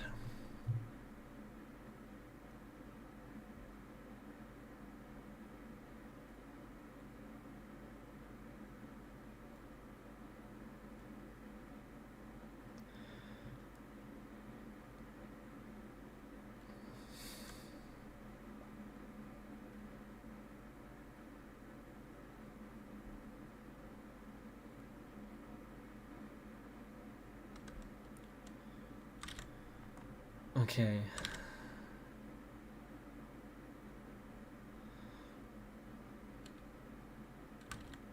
So, Elihu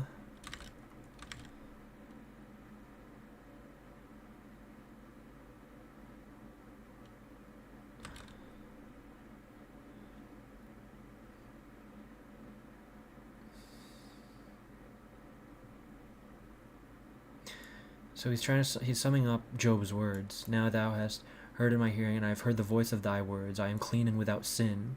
I am unspotted, and there is no iniquity in me. Because he hath found complaints against me, therefore he hath counted me for his enemy. He has put my feet in stocks, he hath observed all my paths. And so Elihu does not like that. I will answer thee that God is greater than man. And he based on Job's words, it seems like Elihu is contending with the idea that he is against God, that Job is against God. Job has made it sound like Job is against God. Damn. Talking about the ways in which God can speak to man, and how he opens up the ears to those who are open to listening.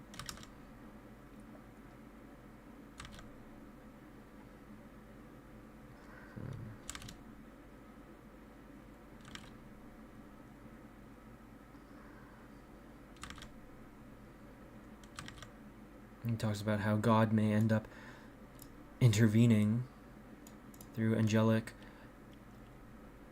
means, or through prayer, or through dreams.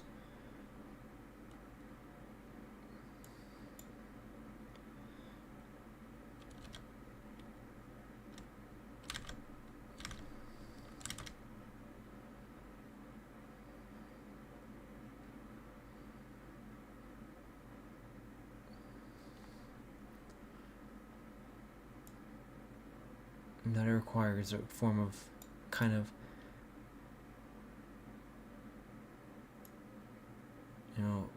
a true prayer to God, and God will be gracious.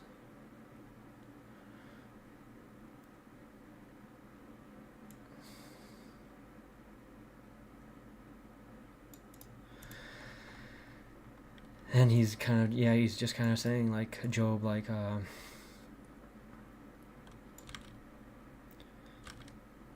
he claims that he's coming from a place that is good.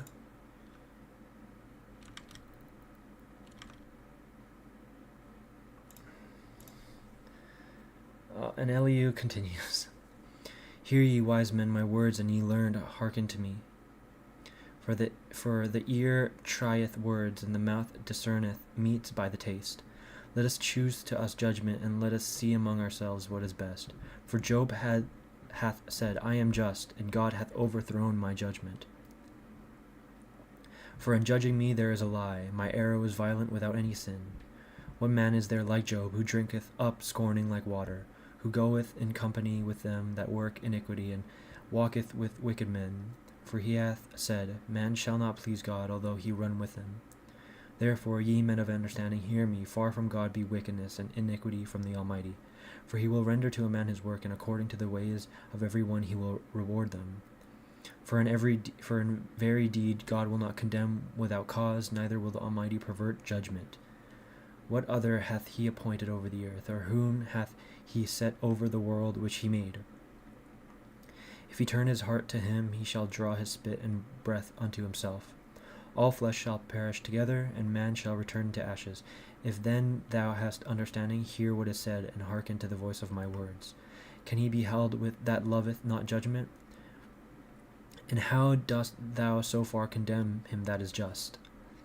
Who saith to the king, Thou art an apostate, who calleth rulers ungodly, who accepteth not the persons of princes, nor hath regarded the tyrant, when he contended against the poor man? For all are the work of his hands. They shall suddenly die, and the people shall be troubled at midnight, and they shall pass and take away the violent without hand. Excuse me. For his eyes are upon the ways of men, and he considereth all their steps. There is no darkness, there is no darkness, and there is no shadow of death, where they may be hid who work iniquity. For it is no longer in the power of man to enter into judgment with God. He shall break in pieces many and innumerable, and shall make others stand in their stead. For he knoweth their works, and therefore he shall bring night on them, and they shall be destroyed. He hath struck them as being wicked in open sight, who as it were on purpose have revolted from him, and would not understand all his ways, so that they caused the cry of the needy to come to him, and heard the voice of the poor. For when he granteth peace, who is there that can condemn? When he hideth his countenance, who is there that can behold him, whether it regard nations or all men? Who maketh a man that is a hypocrite to reign for the sins of people? Seeing then I have spoken of God, I will not hinder thee in thy turn. If I have erred, teach thou me. If I have spoken iniquity, I will add no more. Doth God require it of thee, because it hath displeased thee? For thou begannest to speak, and not I. But if thou know anything better, speak. Let men of understanding speak to me, and let a wise man hearken to me. But Job hath spoken foolishly, and his words sound not discipline.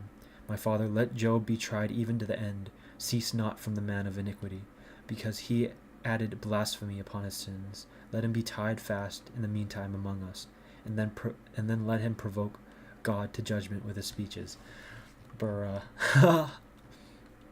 Elihu. Oh man.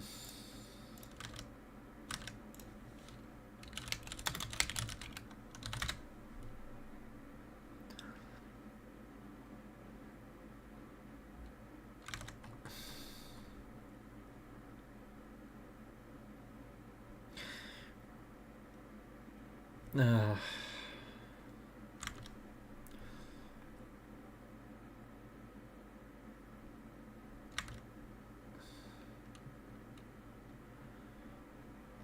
it's just very coded with, like, they know who God is. They know how God operates. They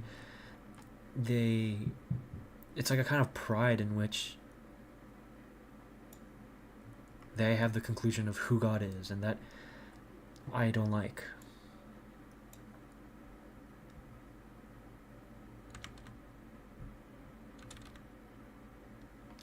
Point, and like it's right to a degree in which God is perfectly just.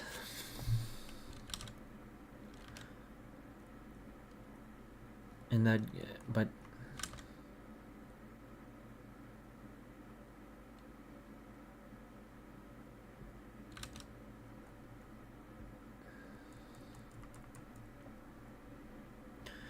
it is perfect. Like, God is perfectly just, but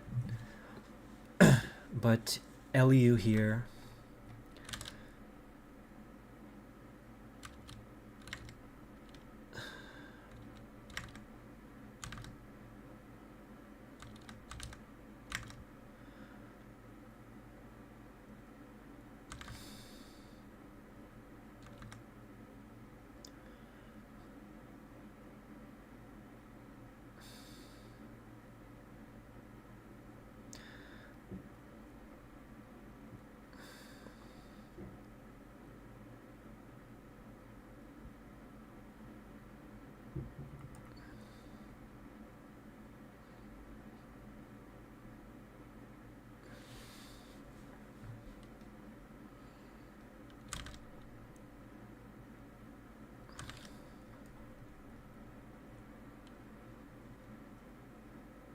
this is just like it's tough because this is good. This is good in regards to it's aiming for that which is good, but it just still is off the mark. It's like this kind of coded with God is that which can whose ways are comprehensible to the human intellect. And it's just not the case. It's like we also have to leave room for God's ways to act beyond our conception. Because God also works in the exceptions and the exceptional. And Job, as far as we can tell, is in that category of exceptional. And so to leave room, there is just like no room for God to work with that which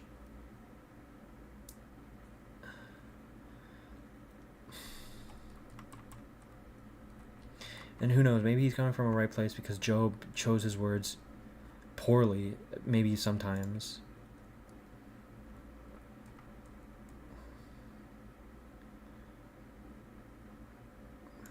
But still.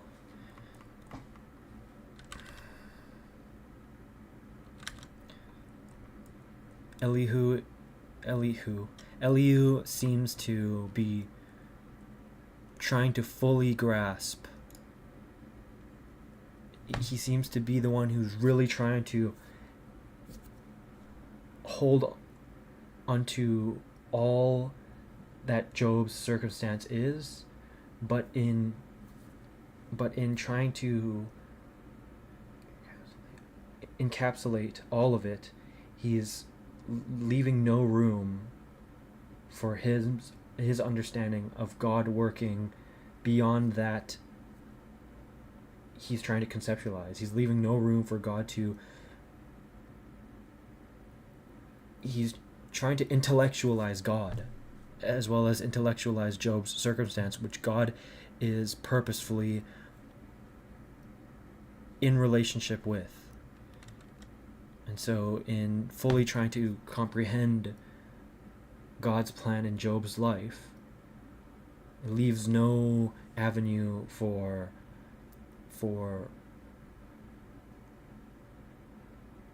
broadening of the horizon or broadening of any form of experience outside of his understanding.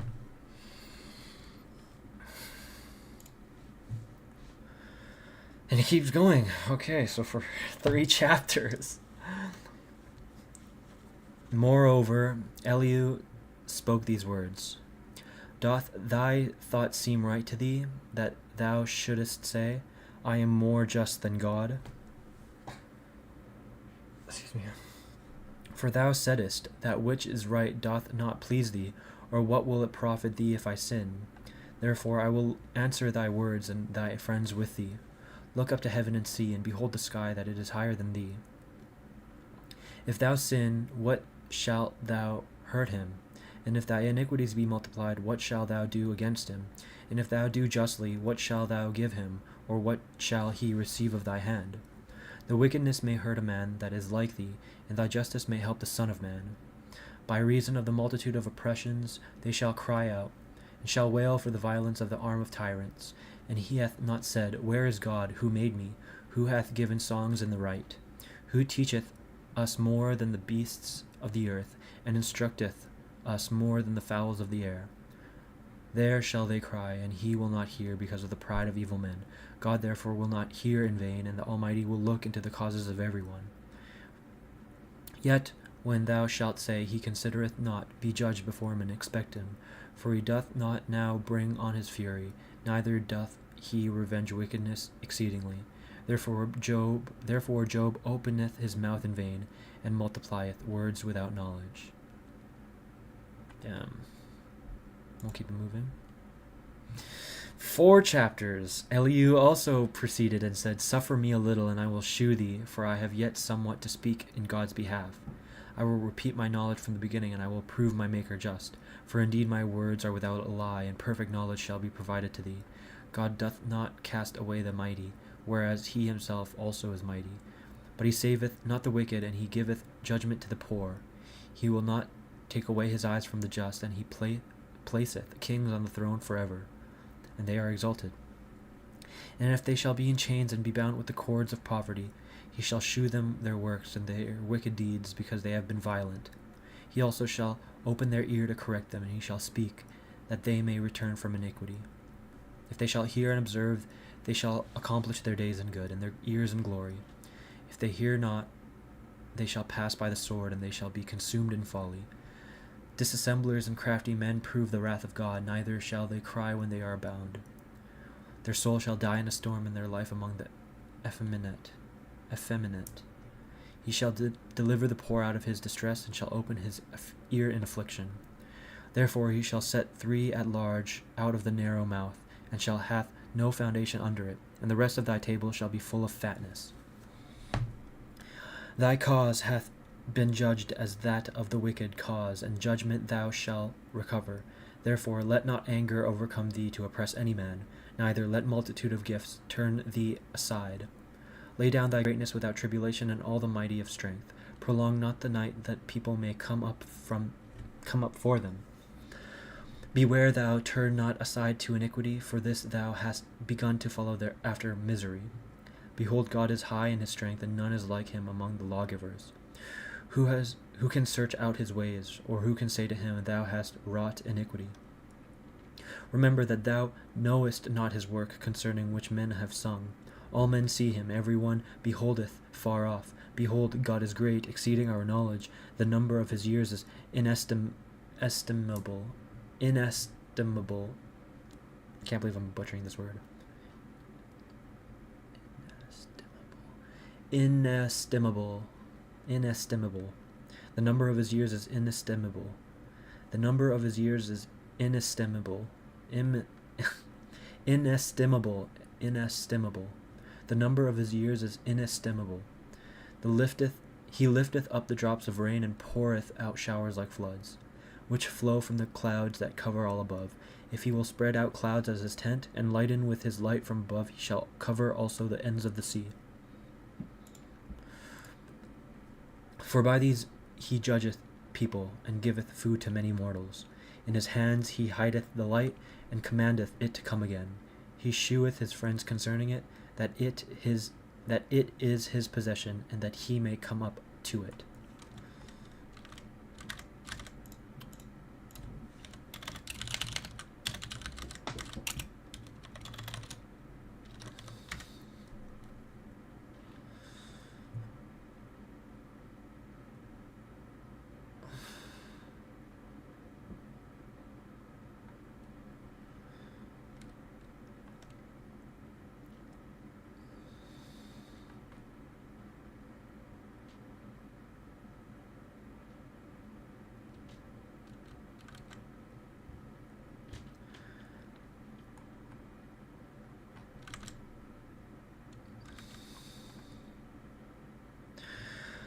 Wow, this is getting very theological, and it's hard to also discern upon it based on the language being used.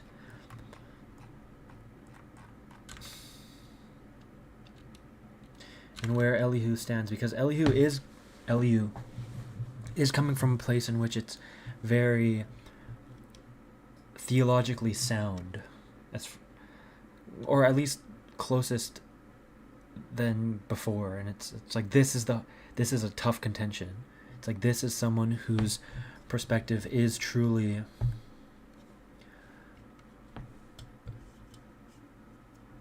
this is the steel man.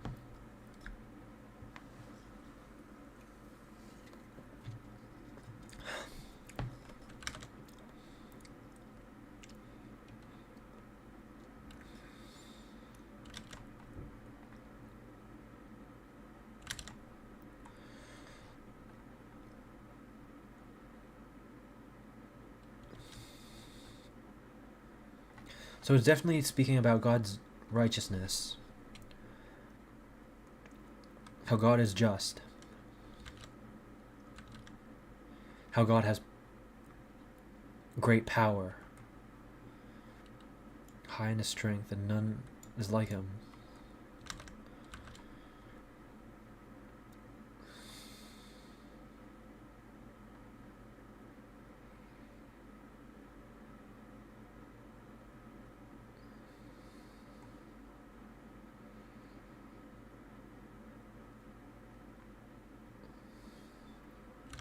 The other theological component that I'm struggling to see, though, right now,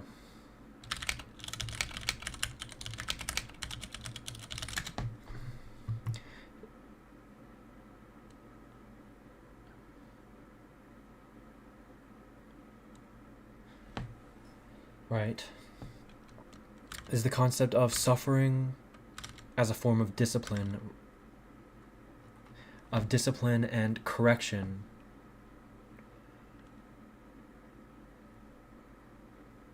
Rather than just strictly punishing. So we could look at this. And if they shall be in chains and be bound with the cords of poverty, he shall shew them their works and their wicked deeds, because they have been violent. He also shall open their ear to correct them, and shall speak, that they may return from iniquity. If they shall hear and observe, they shall accomplish their days in good, and their years in glory. But if they hear not, they shall pass by the sword, and shall be consumed in folly. So pointing about how God's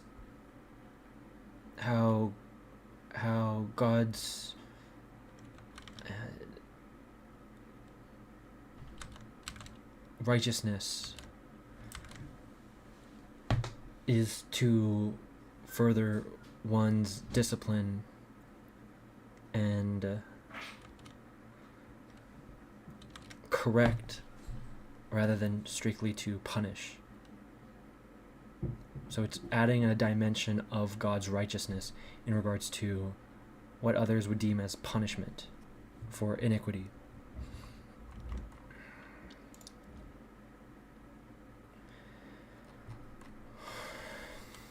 (37) At this my heart trembleth, and is moved out of place. Hear ye attentively the terror of his voice, and the sound that cometh out of his mouth. He beholdeth under the heavens, and his light is upon the ends of the earth. After it a noise shall roar, and he shall thunder with the voice of his majesty, and shall not be found out, when his voice shall be heard. God shall thunder wonderfully with his voice, he that doth great and unsearchable things. He commandeth the snow to go down upon the earth, and the winter rain, and the shower of his strength. He sealeth up the hand of all men, that every one may know his works. Then the beast shall go into his covert, and shall abide in his den. Out of the inner parts shall a tempest come, and cold out of the north. When God bloweth, there cometh frost, and again the waters are poured out abundantly. Corn desireth clouds, and the clouds spread their light, which go round about. Whatsoever the will of him that governeth them shall lead them, to whatsoever he shall command them upon the face of the whole earth. Whether in one tribe or in his own land or in what place soever of his mercy he shall command them to be found. Hearken to these things, Job. Stand and consider the wondrous works of God. Dost thou know when God commanded the rains to shew his light of his clouds? Knowest thou the great paths of the clouds and the great knowledges? Are not thy garments hot when the south wind blows upon the earth? Thou perhaps hast made the heavens with him, which are most strong, as if they were of molten brass. Shew us what we may say to him, for we are wrapped up in darkness. Who shall tell him the things I speak? Even if a man shall speak, he shall be swallowed up. But now they see not the light. The air on a sudden shall be thickened into the clouds, and the wind shall pass and drive them away. Cold cometh out of the north, and to God praise with fear. We cannot find him worthily. He is great in strength, and in judgment and in justice he is ineffable. Therefore men shall fear him, and all that see to themselves to be wise shall not dare to behold him.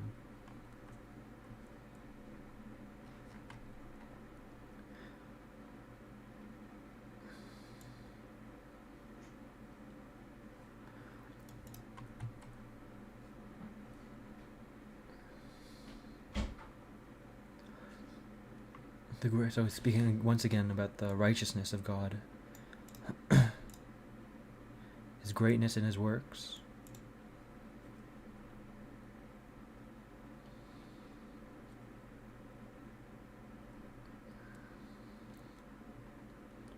Trying to get Job to relate to his greatness.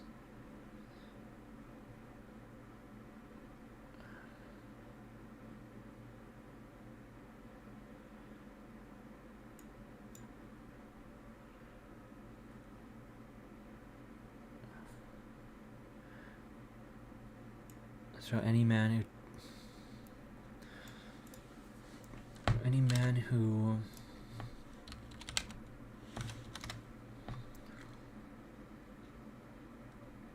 it really is just like giving praise to God and his power, his strength, his justice, his power in nature, and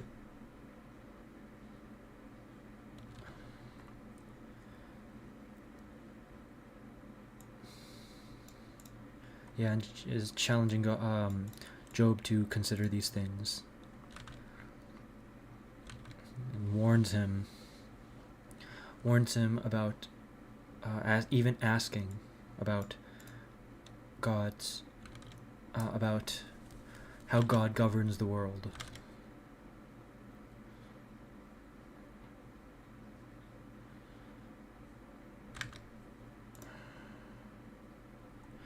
And then the Lord answered Job out of a whirlwind. Okay, before we enter 38, let's just, because this is all, let me just get some water. And, so 2-minute break. I'll be right back. Very quickly.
All right, we are back. So, Job 38. Then the Lord answered Job out of a whirlwind and said, Who is this that wrappeth up sentences in unskilled words? Bruh, God is just the best. God is just the best. Just pulls up and it's just like who is this who tries to intellectualize me? Gird up thy loins like a man. I will ask thee, and answer thou me. Where wast thou when I laid up the foundations of the earth? Tell me if thou hast understanding. Who hath laid the measures thereof, if thou knowest? Or who hath stretched the line upon it? Upon what are its bases grounded?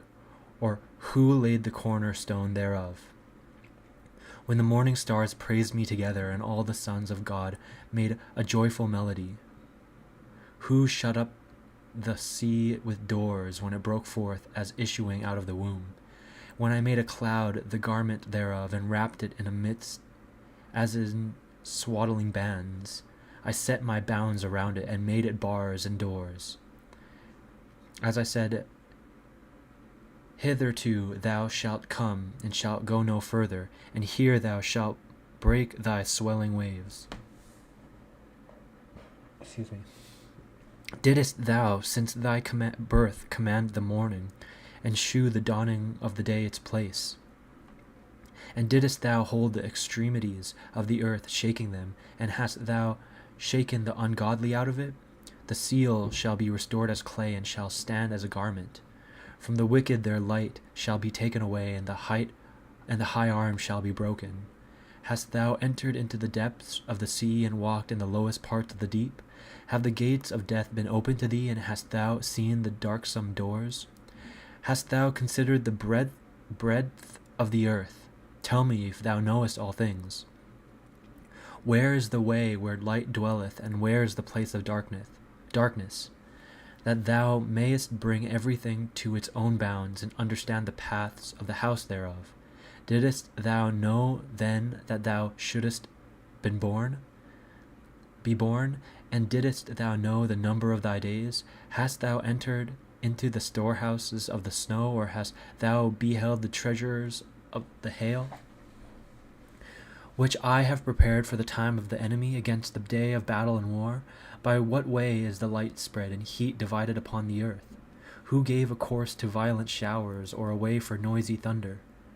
That it should rain on the earth without man in the wilderness, where no mortal dwelleth. That it should fill the desert and desolate land, and should bring forth green grass. Who is the father of rain, or who begot the drops of dew? Out of whose womb came the ice and frost from heaven? Who hath gathered it? Who hath gendered it? The waters are hardened like a stone, and the surface of the deep is congealed. Shalt thou be able to join together the shining stars, the Pleiades, or canst thou stop the turning about of Arcturus? Canst thou bring forth the day star in its time, and make the evening star to rise upon the children of the earth?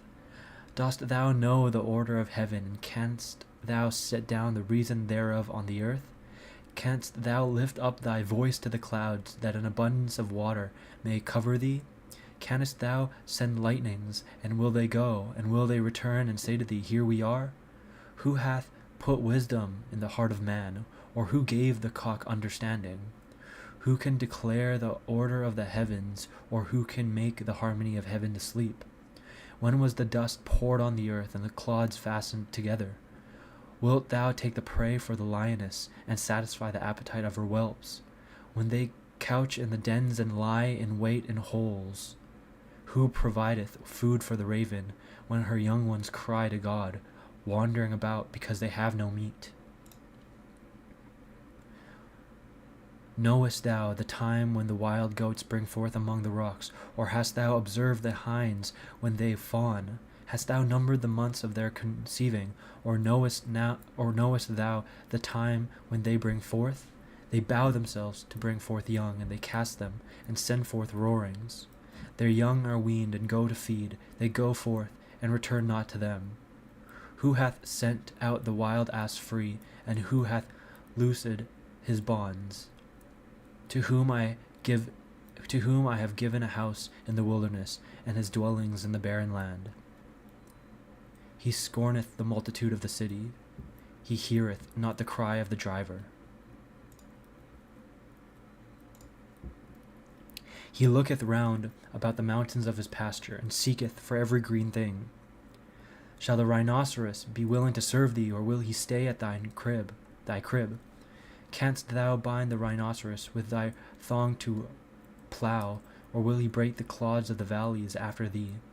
Wilt thou have confidence in his great strength, and leave thy labors to him? Wilt thou trust him that he will render thee the seed and gather it into thine barn floor? The wing of the ostrich is like the wings of the heron and of the hawk. When she leaveth her eggs on the earth, thou perhaps wilt warm them in the dust. She forgetteth that the foot may tread upon them, or that the beasts of the field may break them. She is hardened against her young ones, as though they were not hers. She hath labored in vain, no fear constraining her.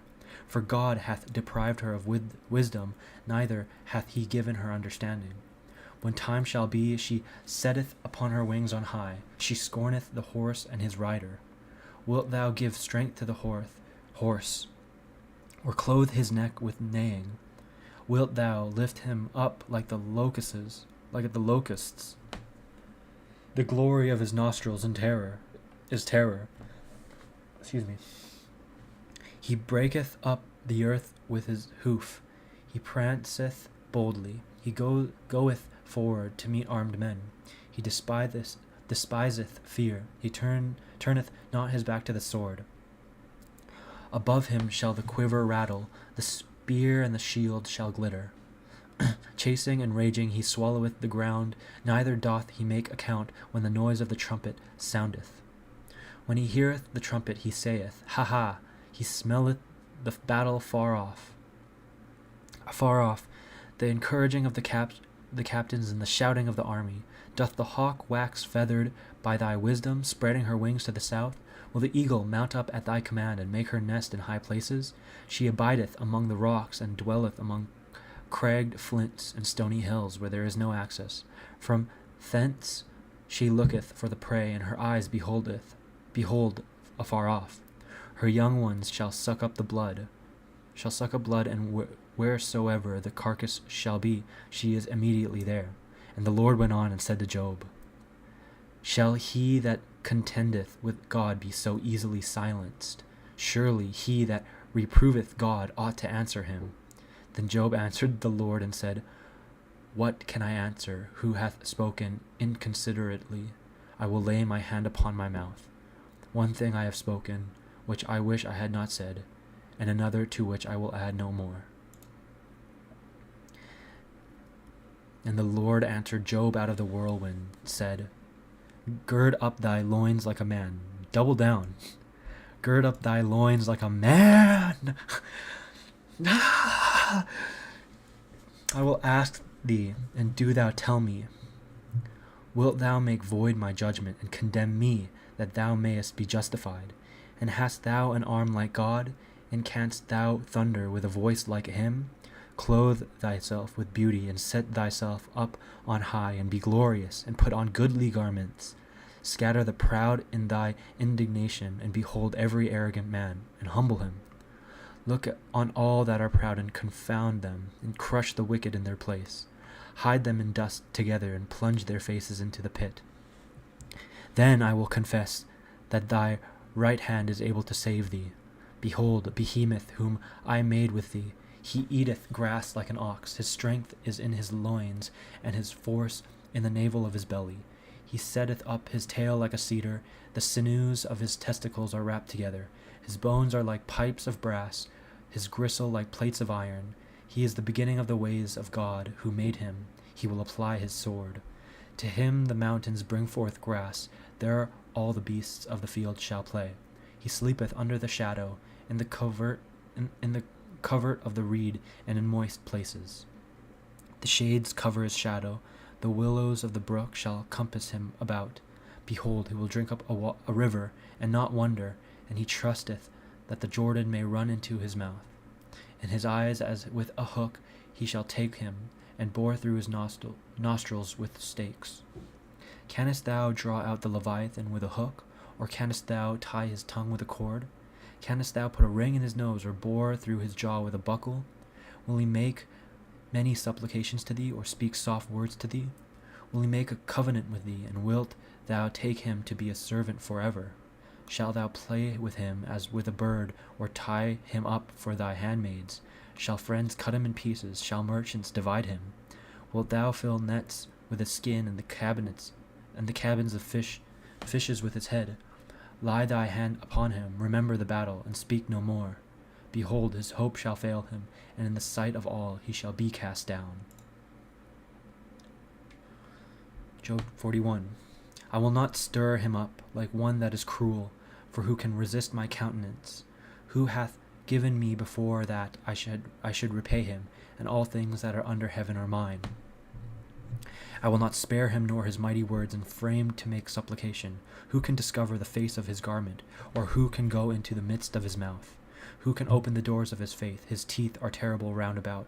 His body is like molten shields, shut close up with scales pressing upon one another. One is joined to another, and not so much as any air can come between them. They stick one to another, and they hold one fast, and shall not be separated. His sneezing is like the shining of fire, and his eyes like the eyelids of the morning. One of his mouth go forth lamps, like torches of lighted fire. Out of his nostrils goeth smoke, like that of a pot heated and boiling. His breath kindleth coals, and a flame cometh forth of his mouth. In his neck strength shall dwell, and want goeth before his face. The members of his flesh cleave one to another. He shall send lightnings against him, and they shall not be carried to another place. His heart shall be hard as stone, and as firm as a smith's anvil. And when he shall raise him up, the angels shall fear, and being affrighted shall purify themselves. When a sword shall lay at him, it shall not be able to hold, nor a spear, nor a breastplate.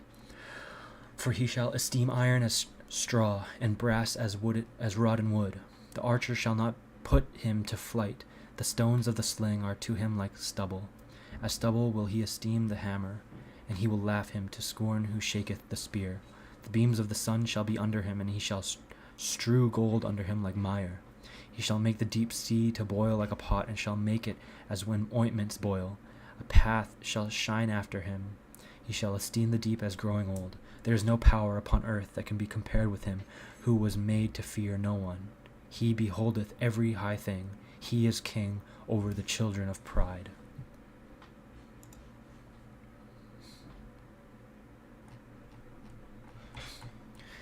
"42. Then Job answered the Lord and said, I know that thou canst do all things, and no thought is hid from thee. Who is this that hideth counsel without knowledge? Therefore I have spoken unwisely, and things that above measure exceed my knowledge. Here I will speak. I will ask thee, and do thou tell me. With the hearing of the ear I have heard thee, but now my eye seeth thee. Therefore I reprehend myself, and do penance in dust and ashes. And after the Lord had spoken these words to Job, he said to Eliphaz the Themanite, My wrath is kindled against thee, and against thy two friends, because you have not spoken the thing that is right before me, as my servant Job hath. Take unto you, therefore, 7 oxen and 7 rams, and go to my servant Job, and offer for yourselves a holocaust, and my servant Job shall pray for you. His face I will accept, that folly be not imputed to you, for you have not spoken right things before me, as my servant Job hath. So Eliphaz the Themanite, and Baldad the Suhite, and Sophar the Naamathite went, and did as the Lord had spoken to them, and the Lord accepted the face of Job. The Lord also was turned at the penance of Job when he prayed for his friends, and the Lord gave Job twice as much as he had before. And all his brethren came to him, and all his sisters, and all that knew him before, and they ate bread with him in his house, and bemoaned him, and comforted him upon all the evil that God had brought upon him. And every man gave him one ewe, and 1 earring of gold. And the Lord blessed the latter end of Job more than his beginning. And he had 14,000 sheep, 6,000 camels, and 1,000 yoke of oxen, and 1,000 she-asses. And he had 7 sons, 3 daughters, and he called the names of one Dias, and the name of the second Cassia, and the name of the third Cornistabil. And there were not found in all the earth women so beautiful as the daughters of Job. And their father gave them inheritance among brethren. And Job lived after these things 140 years, and he saw his children, and his children's children unto the 4th generation, and he died an old man and full of days. That concludes Job.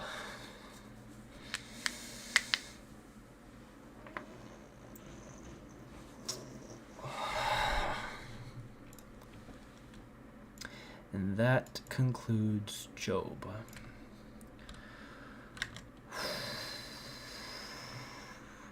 Wow. Well, we did it. Oh, glory.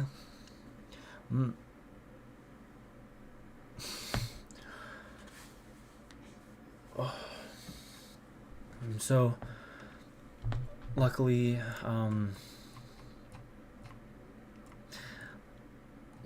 for us, we, by the grace of God, had the energy to really do our best to soak in all that we could.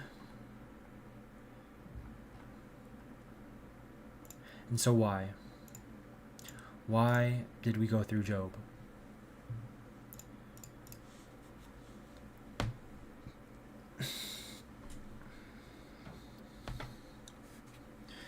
And I think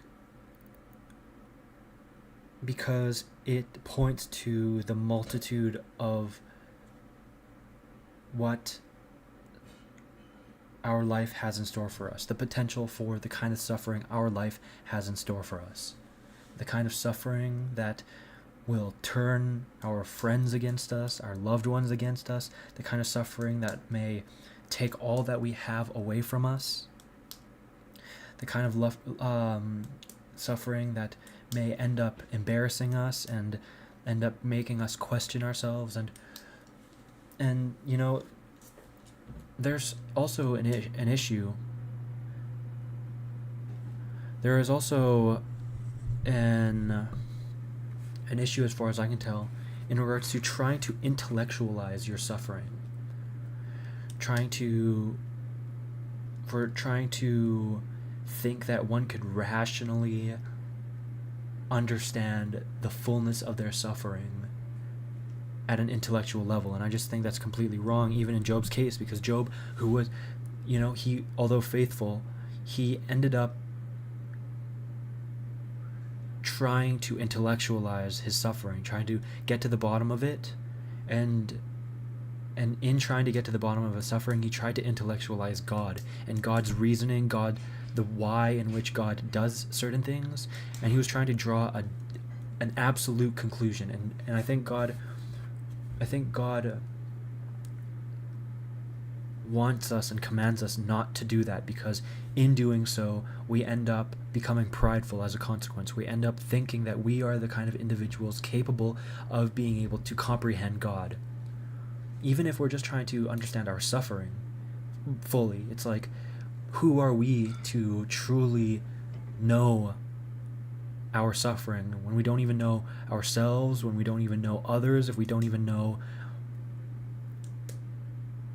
the nature of the world? And it's like, you're going to understand something as complete and as full as your suffering? It's like, good luck.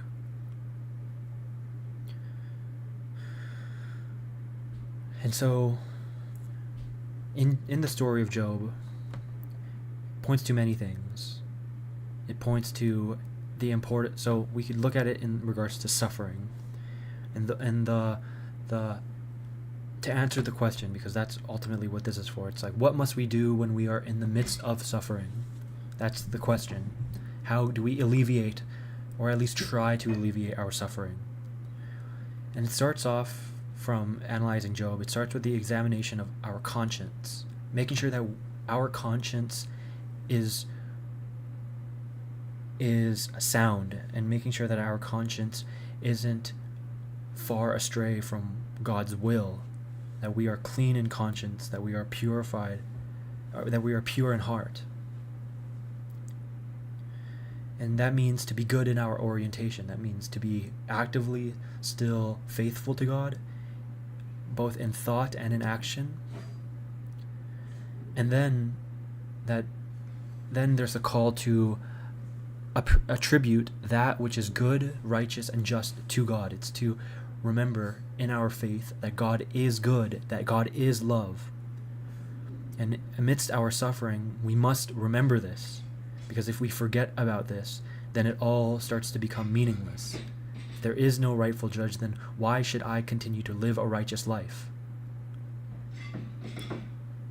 And then we are called upon by God to examine. We call upon, and then we must call upon God to examine our conscience and to rightfully judge us according to His will. We have to be open in being judged and criticized by God in hopes that we may be rightfully corrected, and that our ways be straightened out as God sees fit. And so we have to commune with God for further broadening of our horizons, in any way that we may have not already conceptualized. And then comes the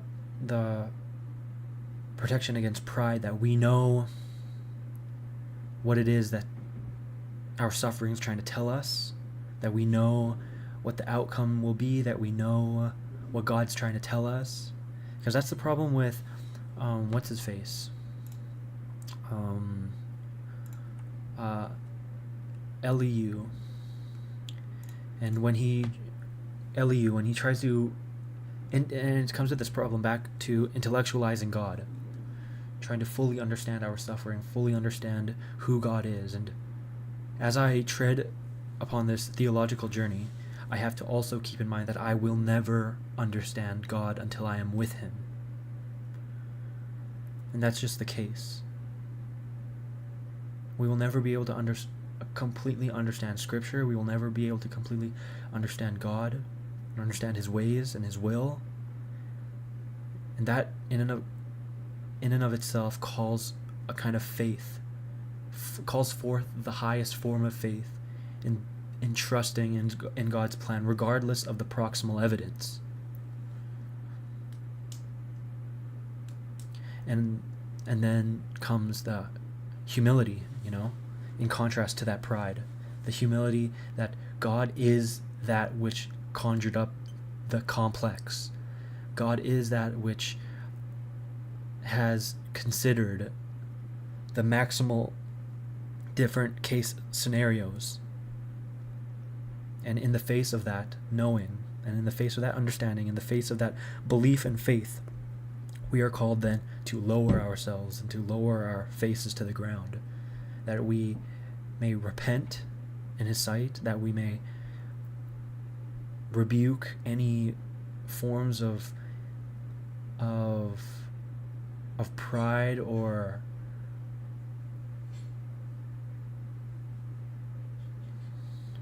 arrogance or ignorance that may come from vanity. Because what do we know, man? We're just man.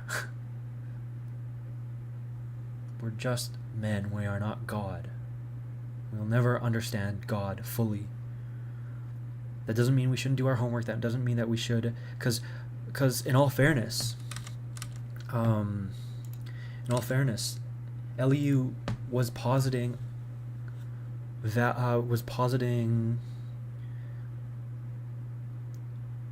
fair assessments that are worthy of contention, but it was stemming from a place in which it knew the truth, in which it knew the truth conclusively. And unless one knows Christ, one does not know the truth.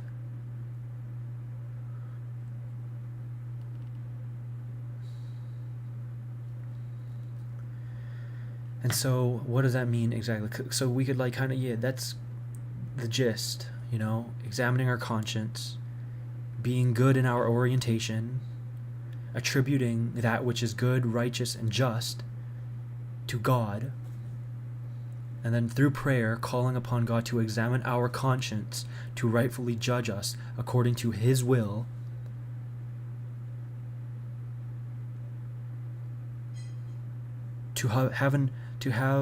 to inquire in a pure heart God's will for us, and to rebuke any forms of pride or arrogance that may tempt us in the face of all of this grand suffering. And it's something along the lines of, and I'll reference to Jesus again, but it's the bearing of the cross fully in the manner that we are capable of bearing it. That means to pray. That means to constantly be analyzing ourselves from within. That means to be constantly humbling ourselves, but to carry our cross nonetheless, and to embrace it, and to open up our arms that we may be able to embrace it for all that it is, because it may just be a grand lesson for others to be inspired by.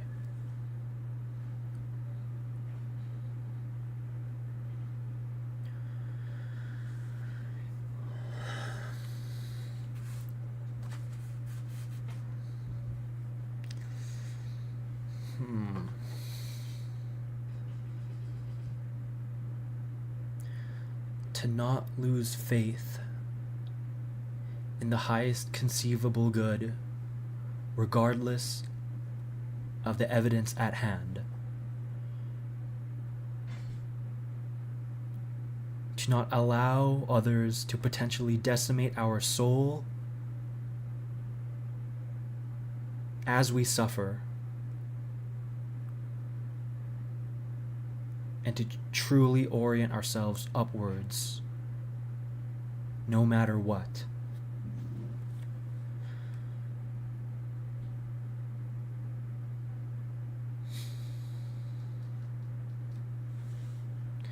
And that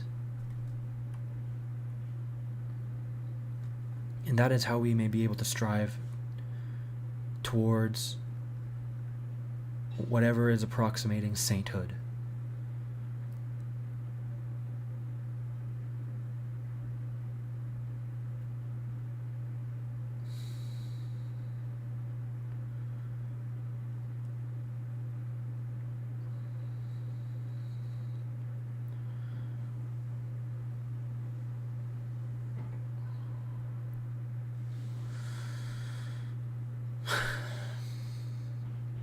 I'll leave it at that for now. I think that covered a lot of ground. We're going for, almost 3 hours. But it's good. It's good that we put all that we had into it, although we may have missed a plethora of things. I'm glad that we at least took a shot at it, Quite daunting in a 2-stream time frame, but yes, any comments about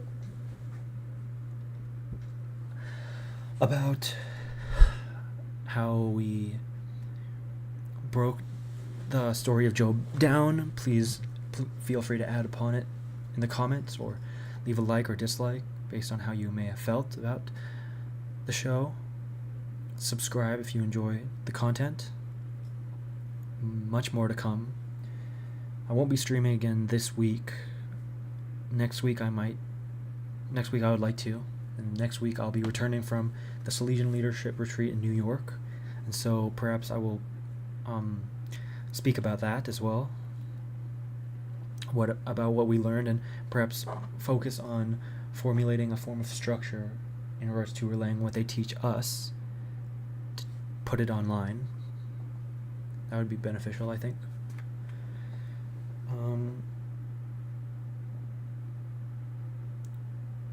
Anything else? Nope, that is good. We are called to be saints, and that means for us to bear our cross no matter what, righteously, justly, and to continue to have the faith that can carry us forward.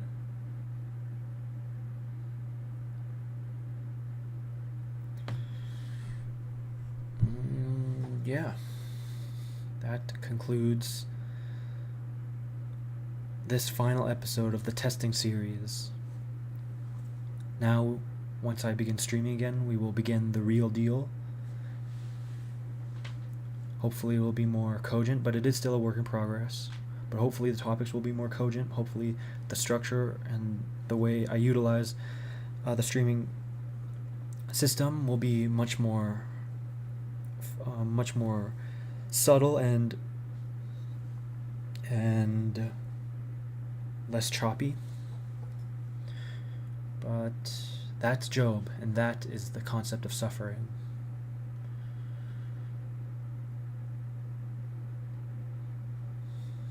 Praise our Lord Jesus Christ, who delivers us. And may we continue to seek him in our daily endeavors. God be with us.